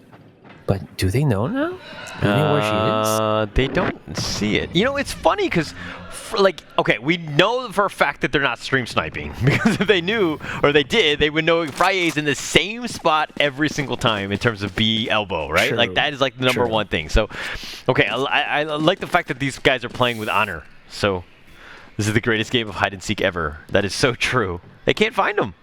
They can't find her. And it's really the last one. They even say, I didn't go seek. Like a horror game. Yeah, it kind of is like a horror game. If you think about it, okay, I think they're going to get away with this, like, as the, I mean, when they swap things up in the second half, I think it's going to be a little bit different. Because there's going to be less places for them as they change things up, so to speak. Planting. Oh, one tap. Oh, second one. Oh. One tap on a roll. Okay. Makes it to the 4 versus 3 because Frye is playing very far here. So they are going to be able to have a chance at going at Yuyumonster, who is in the center of sight. This could actually work because if nobody defuses the site and they contain the members of Yuyumonster's team there, they will actually die to the spike. Oh, why didn't he shoot? Oh, they got Yuyumonster. One tap. Okay. See, here's the thing. This is the problem, right? When you planted the spike or whatever, you're screwing yourself. Because you have the attacker, you have this advantage, and you have all this time that you should be hunting. Oh, what a sick flick! Josette with that was legit.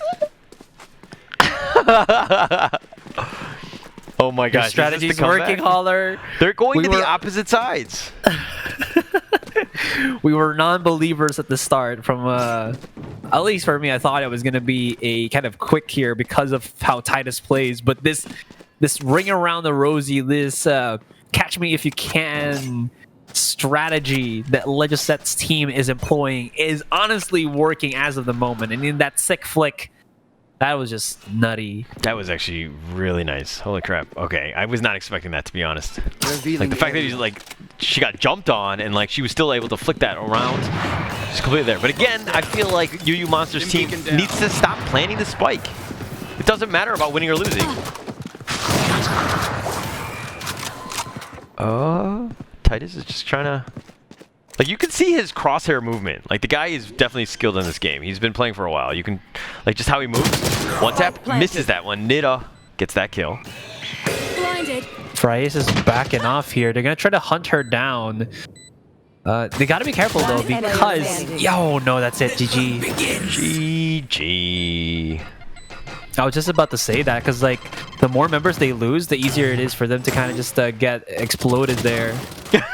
Wikipop just lines them up, and they were just having some fun hiding on the side. They thought they were safe in a secluded area with that wall there, but give the ace. All right, to Nida. There we go. Yeah. Last round.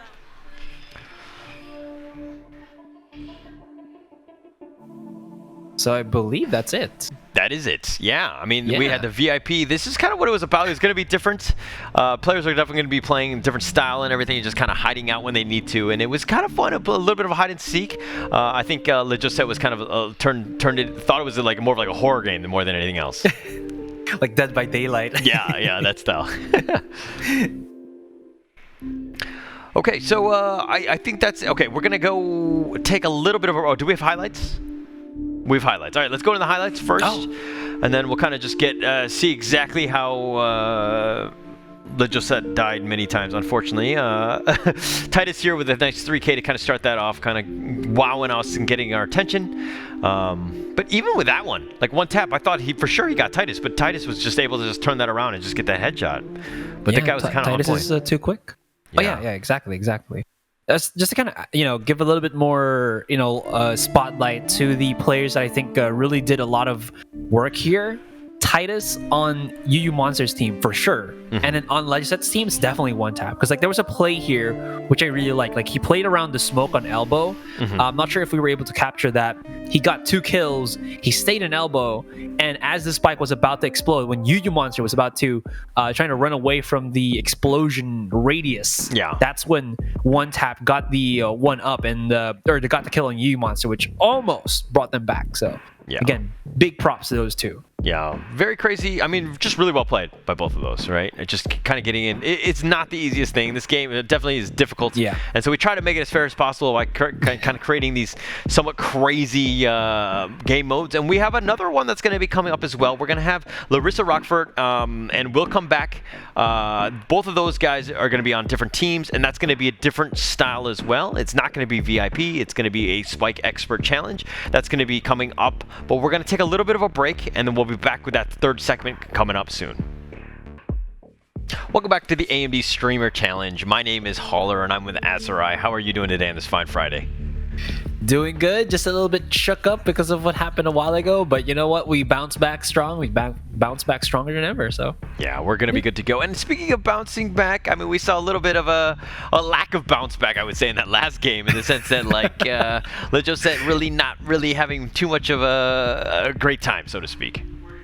Yeah, it was very difficult for her or her team to kind of really pop off, especially when Yuyumonster literally had a monster on her team, which was Titus or Titus, however they wanted to pronounce it. Because we heard it on the stream. It says Titus? Yeah. No, Titus. Titus. Titus. Duh. Obviously, it's like... it sounds weird to say with my accent. But speaking of pronunciation, kind of difficult. Larissa Rochefort?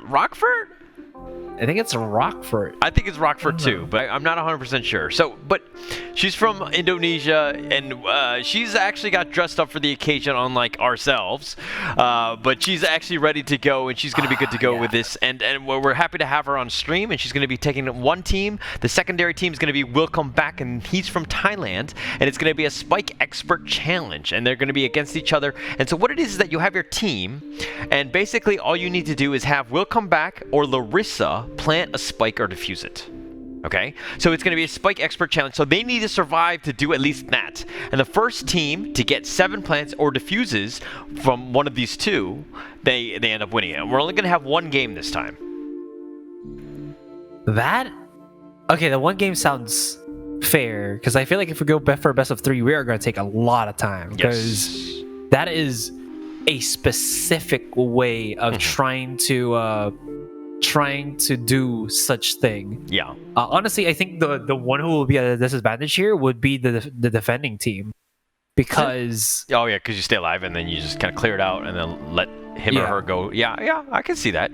Okay, so I see why that would be, but okay, what are they playing for, right? I think that's the biggest thing, and it's going to be Of course. for an HP Omen sequencer keyboard that's going to be coming back, and so this is going to be. I'm actually really excited about this because there's a lot at stake, and Willcomeback and Larissa, both of these lady streamers are amazing in the sense of they're really high level in terms of Valorant, so their play should be. I would think it's a little bit better than the last game, not to take anything away from both of those streamers, but I Very think true. that the level will be there. They'll be a little bit more comfortable. I mean, if you have a Viper cosplay, so to speak, don't you think you have to be like kind of good at this game? True. I mean, maybe the cosplay also gives her +10 accuracy, so that's something that they can definitely use.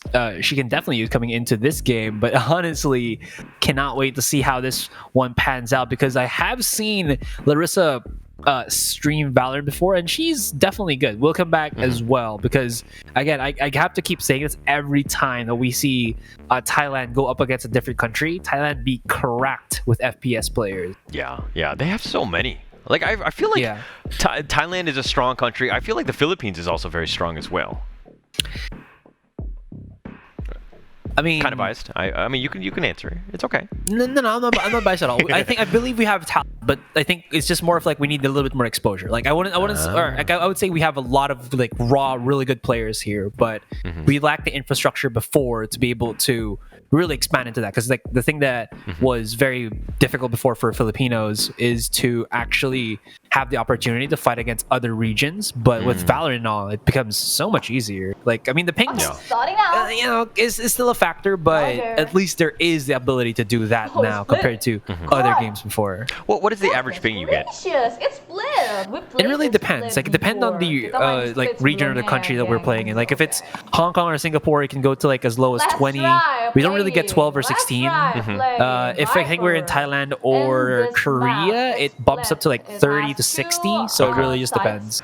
Wow. Okay. So you get bounced around even in the servers depending on the queues. Like you're like. Yes. Oh wow. Okay. I didn't know that because unfortunately I'm lucky enough that I'm like in Singapore, so like I'm just stuck on the I'm like 9 at times, and so people are like, "Are you on top of the server?" And I'm like, "I don't even know where the server is. I might be like I have no idea what's going on, right?" But it's pretty crazy in that sense. But okay, look at Larissa. She got dressed up. Like she looks Exactly. like Viper, right? Or maybe Viper looks like her. Ooh. Have you ever thought of that? Is it like the whole Riot, the Seraphine thing, where the Riot employee? I didn't even think about that. Where they based it off of. Is it Larissa in the whole time? And then like, is she gonna like file a lawsuit? Is that what's gonna happen? Probably not, right? She's enjoying the game, so I don't think that's gonna happen. Maybe the other person did not enjoy the game as much. That's why that happened. Yes. Awesome. Okay, so we've got Viper here, and then Willcomeback is going to be on Sage. So I'm really looking forward to this. This seems to be okay, but you have a Viper on your team. Obviously, your team needs to kind of change their style, so to speak. It's not like, I mean, it's still Valorant at the end of the day, but yes, the streamer needs to make the plays, but you got a Viper on your team. Are you feeling comfortable?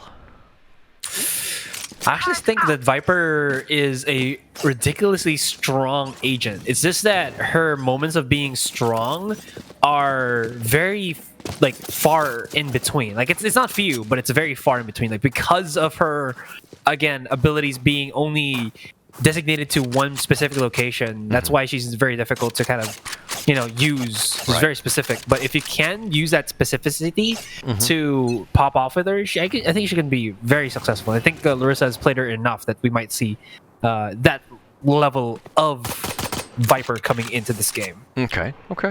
And actually, when you were you're talking about Larissa, and then we saw the crosshair of Larissa. Did you see how big that was? I don't know if we can scan back to Larissa's view here, but that crosshair was like this giant.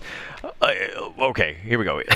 Like that is massive. I don't think I've ever I usually see like the dots, right? But this is Oh, this one kind of sticks out to me. Punk.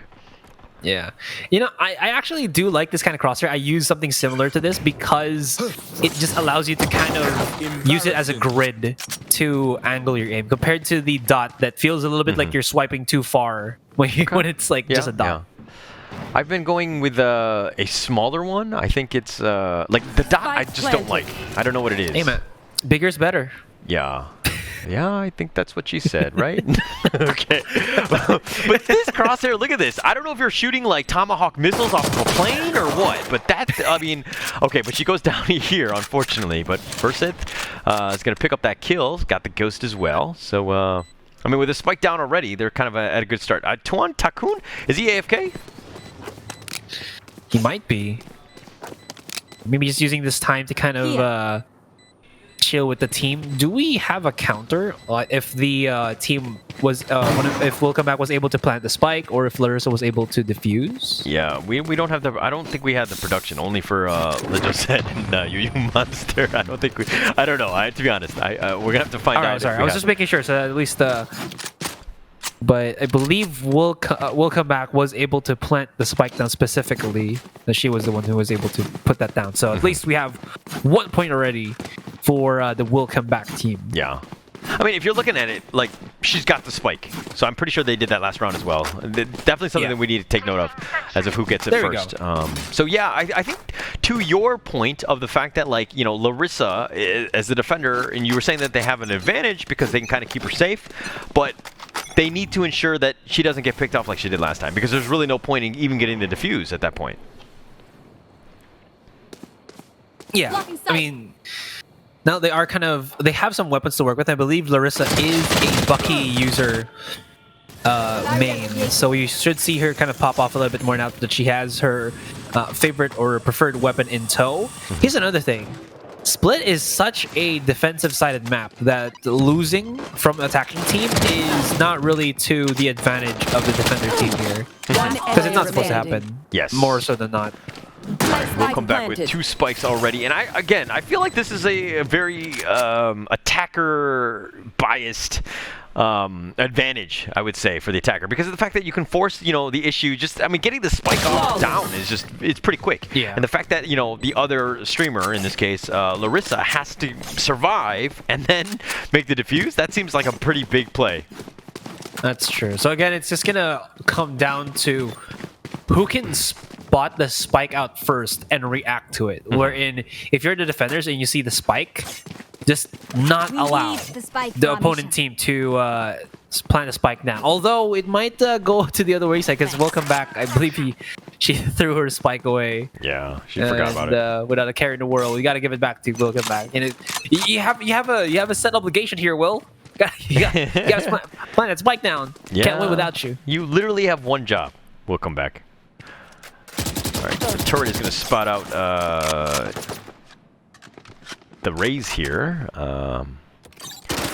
Little jiggle peeking, but unfortunately not able to do more than just like a superficial damage there. Verseth is going to just throw out the nanobots and the alarm bot. It's kind of got this one on lockdown, but they've committed to B, so it's going to be interesting to see how they kind of get this out. They got the boom bot, the little Roomba. They do spot out Verseth, but and here comes the push. Here comes the push indeed, and look at that quick surgical work onto the B site for the moment. Difer is going to be coming out from B hem, and that's going to leave Larissa and teammate in a 1 versus 5. Well, now it's not going to matter anymore, even if Yarinaga is going to be able to clutch that out, because Larissa did get taken down. She has to be the one to defuse a spike, or else it will be all for naught, which now it is. And Willcomeback definitely getting the upper hand here with, I believe, should be 3 spikes planted down, Yeah, right? it should be, yeah. I'm pretty sure they gave it to her. She does keep throwing it away. Maybe she doesn't want the responsibility of all the pressure falling into her hands. It is literally your one job. You need to do this, right? Like, I don't know why you would even think about throwing it to somebody else, because you have to have it, or else technically you can't stop playing. Right? Like, this is the only the end game, so to speak. But there we go. Okay, the third one has been up. Yeah, but I just gotta say, I mean, it's all ripe with drama, right? So sometimes maybe our streamers here don't want to do the the things that they're supposed to do for the game because they want to keep it interesting. They want to keep it spicy. Yeah. Like a K-drama. I don't know if you watch those. Actually have not, but I've heard they're pretty spicy in terms of how they twist and turn in terms of their stories. They can be. They can be. I mean, it really depends. I mean, they're notorious for it, right? I mean, not to say that I'm a huge watcher of K-dramas, but I have seen, you know, a couple to understand, at least to draw some sort of similarities between all of them. But yeah, it's definitely one of those moments where that can happen. But nice little teleport there. Gets on the other side. Totally 200 IQ them. Throws them on the other side. Gets a secondary kill, but no, the showstopper will end that one. Nice play by the Rays. Again, I can't read that name. I wish I could read Thai, but unfortunately, they just look like squiggly lines to me. But I'm uncultured and uneducated. Oh, but a nice headshot with Larissa. Just holding it down. She's the last hope. It's 1 versus 2, and she can go for the defuse. But I think time is not on her side. Time is of the essence. Time not on her side. Larissa all the other way on the other side of the map here. Not really the best, so to speak, for trying to clutch anything. So you're just going to try to save this judge in hand and use this for another one. So again, correct me if I'm wrong, Halder, it's 1st to 7. So it's 1st to 7, yeah. Willcomeback's team halfway there, living on a prayer. Yeah. But Larissa still does have a chance. So it's not the end of the world just yet. You know, I think it's funny that production actually had the 4th spike already up on the screen, on the overlay, even before it happened, because they were like, oh yeah, this is not going to work. Nonetheless, it's still up. It was going to happen no matter, so they're just predicting the future, so it's there. But they're good to go, and they've got 4 spikes now. But yeah, You know, go on. I'll say to production, put 1 spike down for Larissa. I feel like this is her round, so... It's hard because there's like potentially 12 or 13 rounds, or 12 rounds in the first half, where they could literally just run at you, just plan it. So it's very difficult for Larissa to defuse. That's true, though. There are chances. Zael Aporo is going to be in the corner. Oh, look at that. Perfect timing. And Punk was just I would say just aggressively just running around and throwing out his flashes. That's not really a smart idea when you know that somebody is right here. And look at this. Protect the baby, or protect the carriage, as they are actually using the smoke maybe for Willcomeback to use as cover to get into the site. But the Aporo is going to be the one to defend it. Not going to happen as he was spotted by Small Boy in the corner. Unfortunate, but Willcomeback. There you go. Popping in. Spike planted. Yeah, that's another one. And it just like, you know, Willcomeback didn't even have a gun. Had a ghost, right? And it was just like standing in the back. Now he's going to go for the res. And it's like, oh, Punk, you're dead? All right, let's get more bodies in this. Protect me. Just keep me alive. And Willcomeback's like, I don't even need to fight anybody. I'm just going to throw my knife out. Okay, now here we go. Finally has a gun out.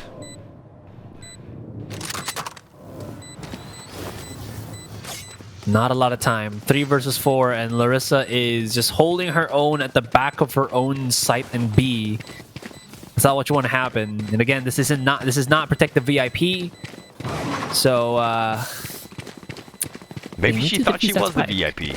And she's like, I'm just gonna stay back and stay alive. But I don't think she knows that the objectives have changed, so to speak. Oh, but gets a headshot there from Small Boy. A little bit teabag action. Okay, I can get into that, Larissa. All right. When in doubt, you gotta teabag them. I mean, it is the way to show your dominance, right? Showing off a little bit of those healthy little drink bags in the face of your opponent. I think the biggest thing is obviously the knife kill. Once you do that, then you're like, okay, you can get, you know, you can teabag him, right? Okay.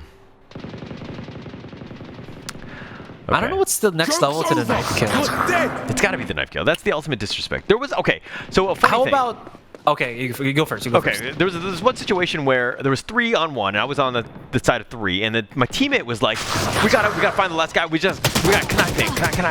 Can I him?" And I was like, "Wait, what? Like, what is he saying? Kunai him? Kunai? Like, I don't understand. Is this some like anime meme? I wasn't really sure." And and then he was like, and then I just like I didn't know what he was saying, so I just shot the guy. And the guy goes, "No, man, you gotta pull out the kunai. You gotta kill him." And I was like, "Oh, he was saying knife the whole time, but he was pronouncing the K, so I had no idea what the dude was saying." So the knife? Yeah. Ah. Oh, okay. Okay, here's another one. One of the ultimate disrespect in a game that has a sniper. 360 or 720 no scope. No look, no scope. Oh. Yeah. Right? Yes. Yeah, that's on the list for sure. For sure. That's so good. Okay. I just got an update. So it looks like Larissa was playing with the wrong objectives in the sense that she thought it was a VIP. So we're actually going to do a little bit of a restart here. We're just going to kind of restart it. Okay, So, that's why. yeah. Because there was some confusion. I was wondering why was she hiding in the back? Didn't really understand what needed to be done. But it looks like we're going to go into into the lobby again, kind of start things up again. Because obviously when you don't know how to play or you don't know the rules of the custom game, and it throws everybody off. So definitely something that we're going to do again just to make sure we do this right, because it needs to be fair for both. So we're going to go into that. The players are back in the lobby. We should be starting this up quicker. It should be way easier for them. Imagine if we had to do this on the Icebox. Ooh. Oh god. Oh god. What do you think about that map though? Just overall. Again, a lot of people hate on it, but I'm actually really enjoying it because I don't know. It's just fun to have as a map. Like, because again, the way that Riot has kind of said this, right, is that each map has to be unique, and it's true already, right? We got 4 maps that play extremely different from each other, and then adding Icebox to the mix. This is a totally different beast. But I really love it because of how what's the word I'm looking for here? Different approach. Like, you can have so many different approaches on the Icebox map, especially if you have agents that can go on top of crates with their own abilities, per se, with Jet, Omen, and Raze. It just makes it so fun to just incite. Yeah. Okay. What is the biggest complaint that you've heard about Icebox? Why don't players like it? It's too vertical. Okay.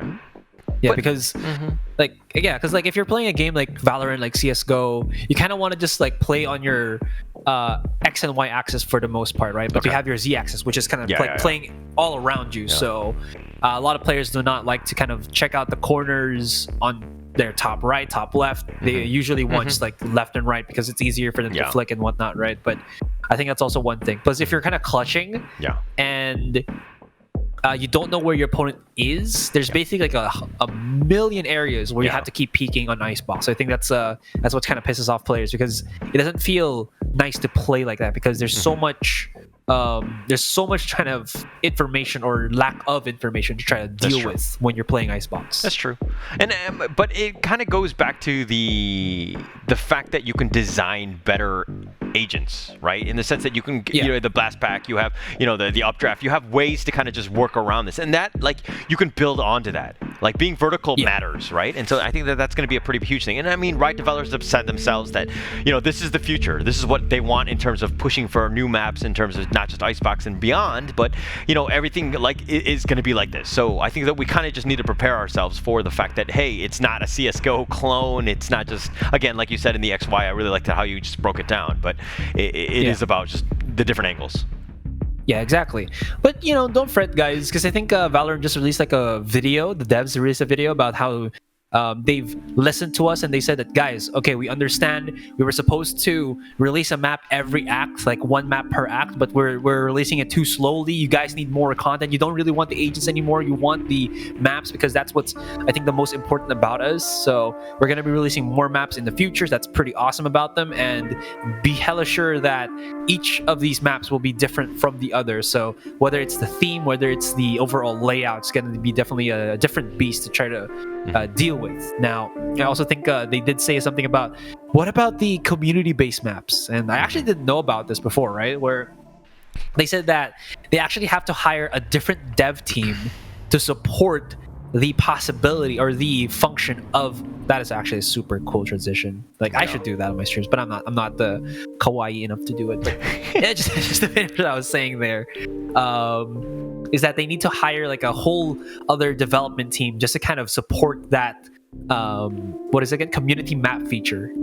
So at least for now, since we do have still the issue of lockdown and all, they're going to be focusing more on developing the game rather than letting us develop the game with them. So I mean, I think that's fair, but, you know, let's just wait a little bit more, guys. Okay. I mean, at the end of the day, we've been all kind of patient, and to be honest, they pushed a lot considering like the circumstances, right? The whole pandemic and everything going on. So they've been trying to, I mean, this came out in June, right? And we're in November now, Exactly. and all of the changes that they've had, the fact that they've kind of created this whole esports scene in and of itself with like First Strike and everything, they're trying to push ahead.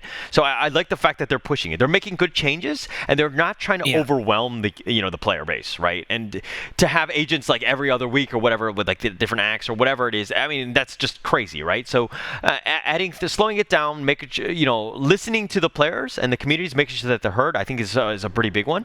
But again, my biggest worry is if players don't like Icebox and then they continue to throw out more maps like Icebox, like where does that end up? That's true. I think something that'll sate the players here, but I know this is just kind of like a possible big miss, is that if Valorant can create a map as iconic and as beloved as Dust 2. I think, to be honest, I think that's impossible. Right?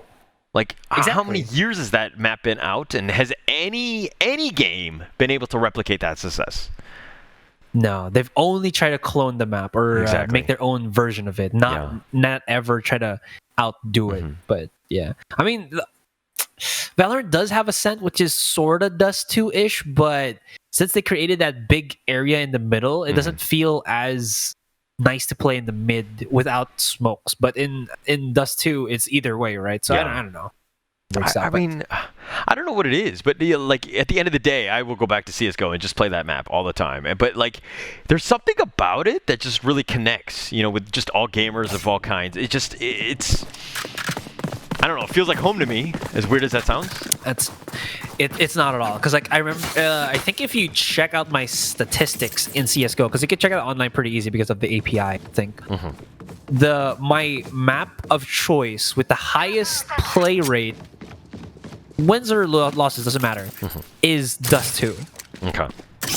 And I didn't know that. My favorite map was Cobblestone before, and I still had more Dust 2 games than any other game combined in CS:GO. So that's actually pretty interesting to me. Yeah. I mean, it's just so good. I don't know.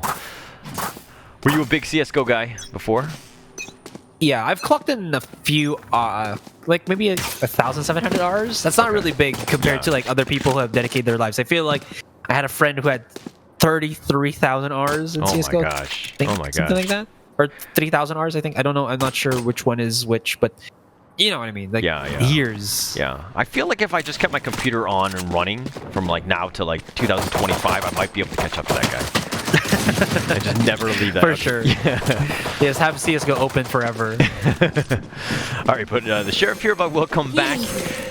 And some healing action. So she's playing the support role, but she does have the spike, and she's just waiting for the SWAT team, so to speak, to clear them all out before she gets that easy spike, and it's going to be planted here. Larissa, as well as the Killjoy coming in for the big flanks. Everybody looking through the own spawn, but not finding anybody for the next couple of seconds will make them a little bit wary of where these two players remaining will be coming out from. Still, though, the A main should be spotted out. A couple of pop shots, and they already know where it is. Larissa left her own devices, and Punk can at least get the 4K if he does so decide to do.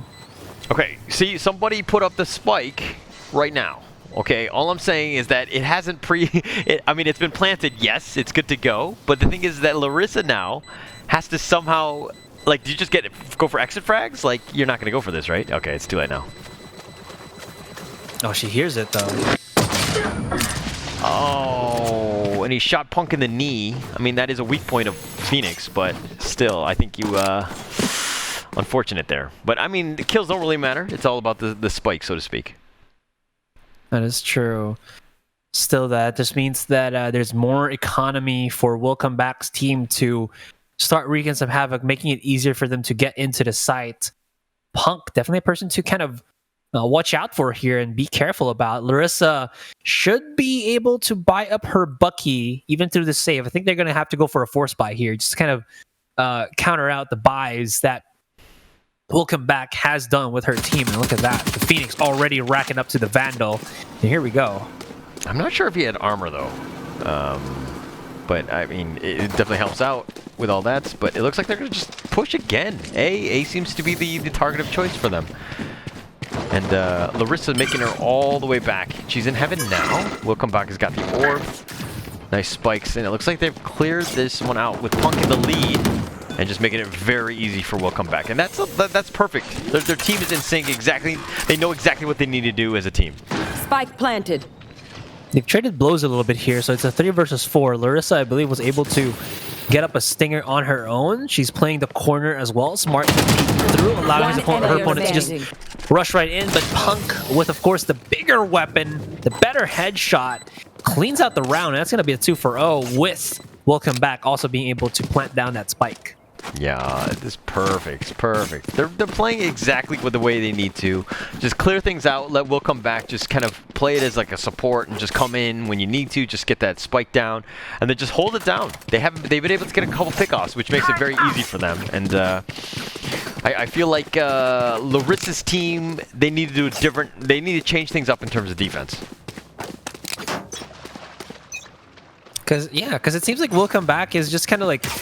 He said, right? They just waits for her team to kind of just clear out the entire site, and she kind of just struts her stuff as she's going to clear a runway, and just says, "Yeah, guys, good job, giving thumbs up everywhere," and just like plants a spike and then wins the round. So yeah, that's pretty good. Ooh, ring around the rosy. I like this. The fakes. We're playing a legitimate competitive game here as they're playing the mind games against Larissa's team and forcing them to use utilities on areas where the attackers are not. Yeah, but going through sewers and running, there was that meme, I don't know if you saw it, but where it was the Mulan one, where they're like, oh, my teammate ran through sewers and now all of China knows where we are because it's just so loud.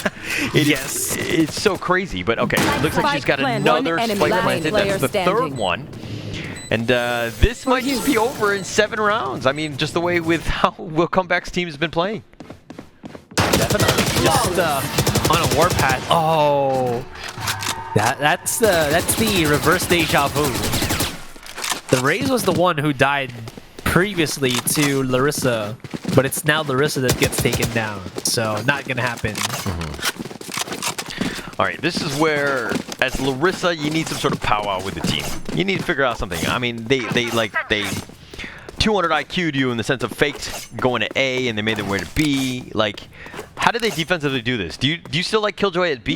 I mean, it's got long, you know, that through Garage, that turret is actually pretty good. But do you change it up? To be honest, Killjoy works everywhere. I think it's just more of like they're not able to stem the Willcomeback and her team from just like rushing out of the site. But Larissa says otherwise. Look at that. She just popped out and then immediately gets blasted. Oh no, there's no chance anymore for them to win this round. But they can at least deny the round if they can spot out Willcomeback and kill her before they win the round here. I mean, they got a chance, but Willcomeback is playing super cautious. I mean, she's won so many rounds, but why is she using his sheriff? Get shot here. She doesn't get killed, so they did deny it. They got something. So this one's a matter of just padding the stats at this point, because, you know, wins and losses and planting the spike, it doesn't really matter. Not gonna happen, but look at that. Both of our streamers getting knocked out in that round. So you know both of them are out for blood. So no preemptive spike being put down onto the Willcomeback scoreboard. Larissa slowly coming back into it, but look at that. Willcomeback looking like I can't understand her because maybe I can't hear her as well. It's just she's looking nigh passionate. Look what's happening. Look at that. She's like, oh, yeah, guys, we're doing so well. Sorry, I actually have a nasal thing. Yeah, guys, we're doing so well here. Just need a couple more and we'll win.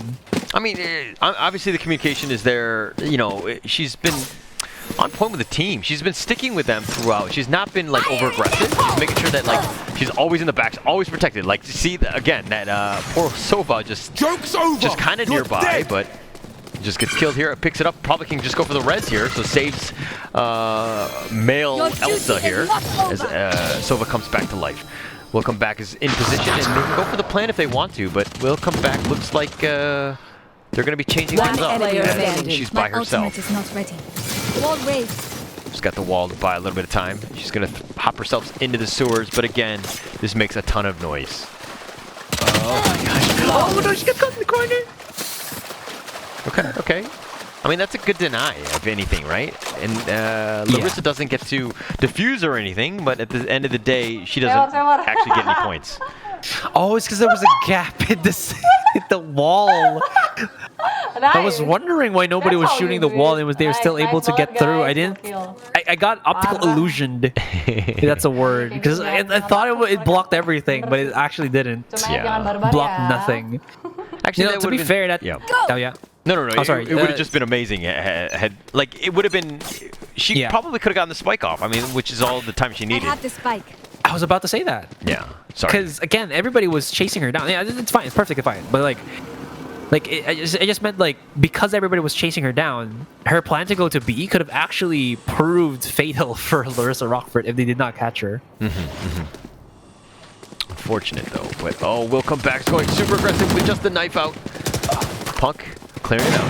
Reninga not able to, or gets the kill on Sova here. But Willcomeback, this is looking to be a spike plant. That's number 4. Spike planted. Oh, that's One enemy remaining. Oh wow, they're so quick. Yeah, I mean, they got what they needed, and it's just a matter of just like finding Larissa, just going out super aggressive, just hunting her down, making sure that she doesn't get the defuse. So, but yeah, they're pretending like they won, but they did not. No, they need to get to 7. So we're gonna go back to Willcomeback ชนะ here. แล้ว พี่วิวโลก วิวัฒน์ ไปเหลืออะไรล่ะ วิวัฒน์ เขาพูดเองดีกว่า Did she just say we won? Yeah. Or like in a question form? Okay. Yeah. No, because somebody said that in all chat. I think they were kind of confused. I think they were thinking that the maybe the previous games, you know, counted. Yeah. Yeah. That makes sense. Sawadika. Yeah. I think that means hello? Yes. Yes. Yes. Perfect. It's the only one I know. Oh, okay. Couple crop? They can find. That's the Couple other cup, one. yeah. Which is couple crop. Oh, yeah. Willcomeback was almost there's one popping out on the sewers. She's going into the corner here. And you know, She baiting, but they not reaching. it's so funny that Willcomeback has just got the knife out. Oh God. Oh, One enemy Yuyumonster with the remaining. plays though totally saves it out. But Larissa's there. But I mean, there's really no point in you even going for the plant because then you would just give an opportunity to Larissa. That's true, right? Yeah. So I think that they need to know that One enemy remaining. Larissa's getting some kills using the ult, the pit. Wait, but this would mean that Larissa's way of winning this actually has to wait for 30 seconds left. Willcomeback to actually spend the spike so she can defuse as well, right? So this actually makes it more difficult for the defending team. Yeah.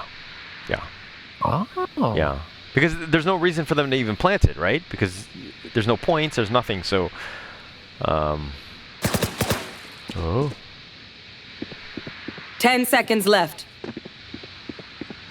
Alright, yeah, they're just gonna...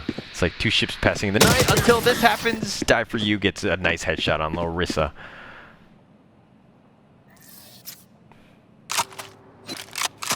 Okay, so they're just making sure what the score is as of the moment. So if we're not mistaken, it's 4. They definitely can't hear us, but still need 3 more. I'm just glad that all of these esports tournaments and not competitive, but entertaining modes have easy mathematics for me. So, you know, I can count this but with my hands, so don't worry, guys. At least I won't fail you with that. Need 3 more. You can count that on my fingers. Revealing area. Alright, okay. I think there's a little confusion in terms of the actual rules, and it's only plants made by both the streamers and diffuses that are going on. So Larissa and of course Willcomeback being the most important. They need to survive, make sure that they do plan it out. But,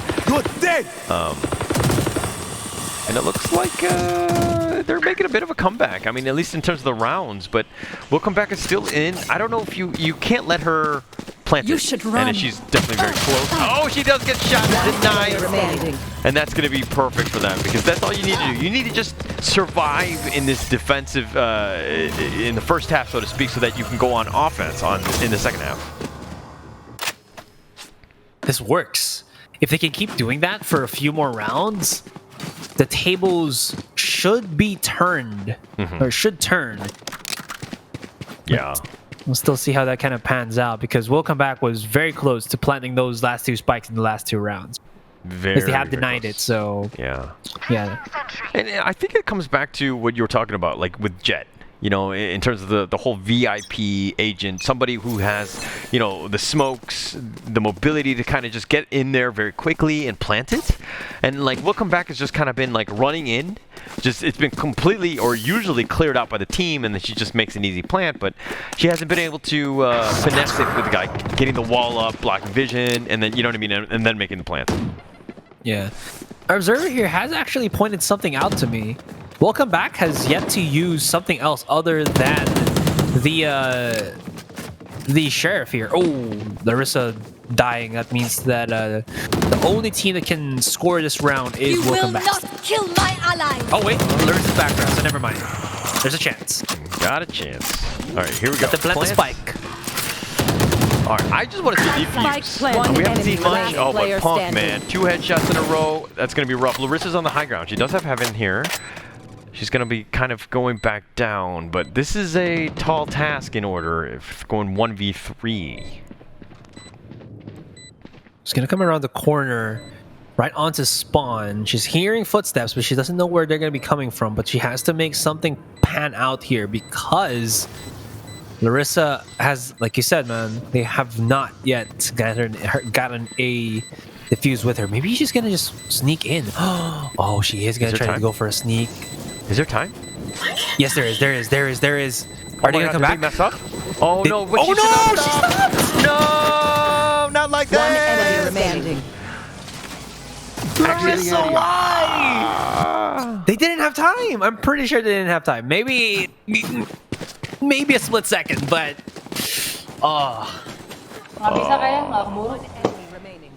I wonder if she could have put up the wall. I don't. To be honest, I wasn't able to see her abilities if they were off cooldown or anything. But maybe she put up the wall, kind of just slow it down a little bit. You know what I mean? Just make it so that she has and she continues that diffuse. But I mean, at the end of the day, Willcomeback still had 5 plants, so still in a rough spot. oh my goodness, that oh man, that I like the play, but she had to be committed. She had to commit to the defuse. That's the thing. Okay.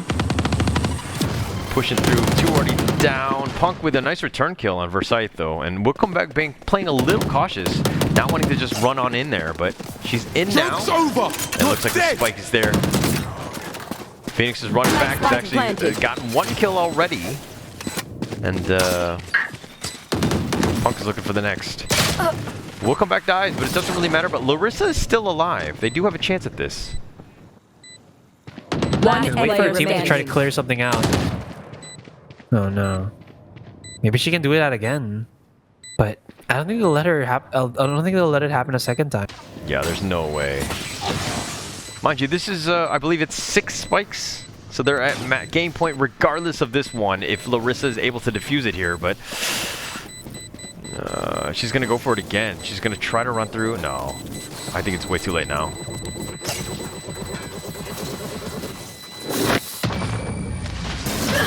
Oh, and she gets cut she off. still got caught at the edge. Unfortunate. One more, I believe. One more. This is it.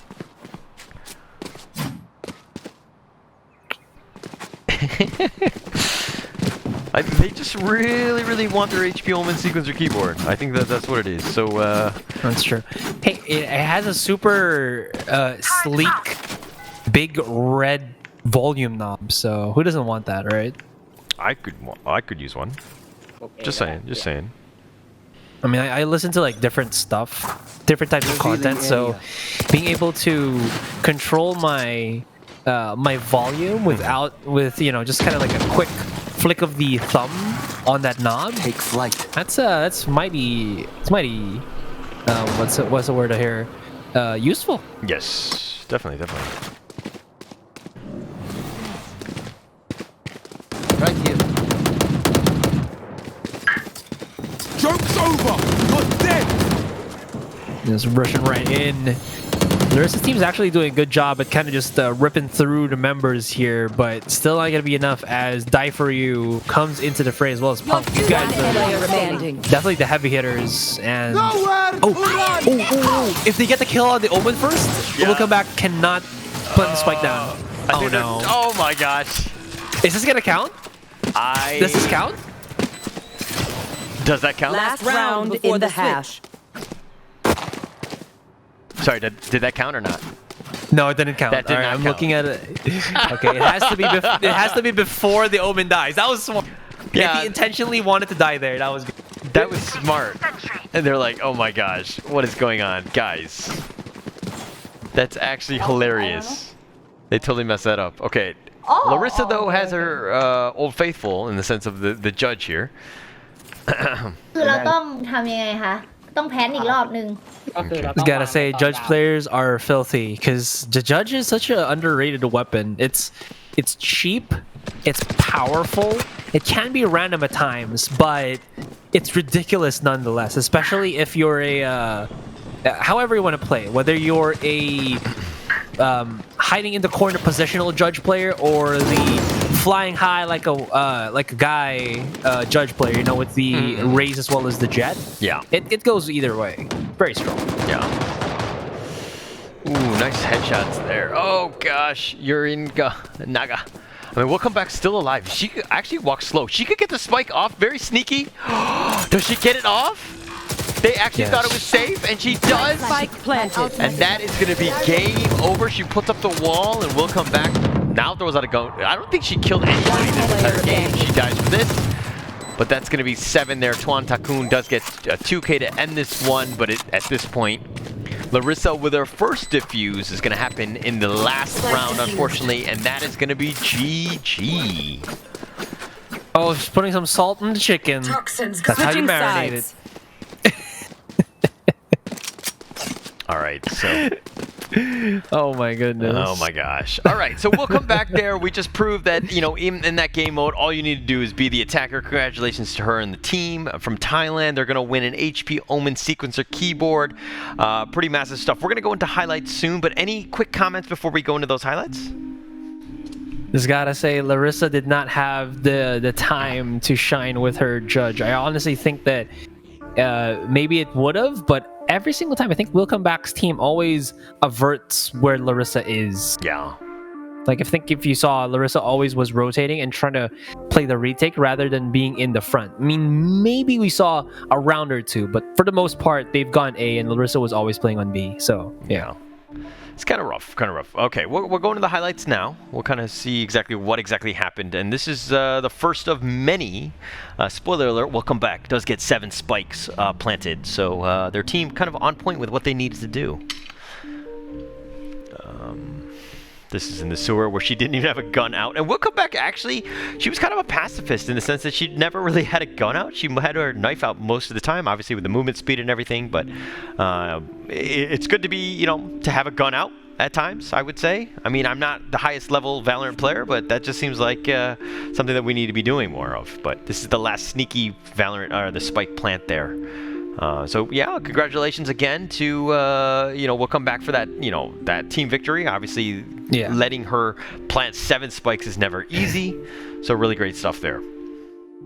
Yeah, I mean, I have nothing else to kind of add to that because again, it was pretty straightforward. The team for Willcomeback had a plan in mind, which is always to escort Willcomeback onto the site, and having the 2 players again, the what was it? I believe the Raze and the Phoenix really did allow Willcomeback to just kind of pop off. Larissa's team also do kind of flare up from time to time, but again, it was way too few when they really needed to step up. And I think also having Larissa on the defending team where she had to wait for a spike to get planted for her to try to defuse the spike, because again, if you haven't planted the spike, what are you going to defuse? I mean, it also kind of twice as difficult for her to try to make something happen. Yeah, it was definitely an uphill battle. Very, very difficult for her to get anything going. So yeah, I agree 100% with what you said.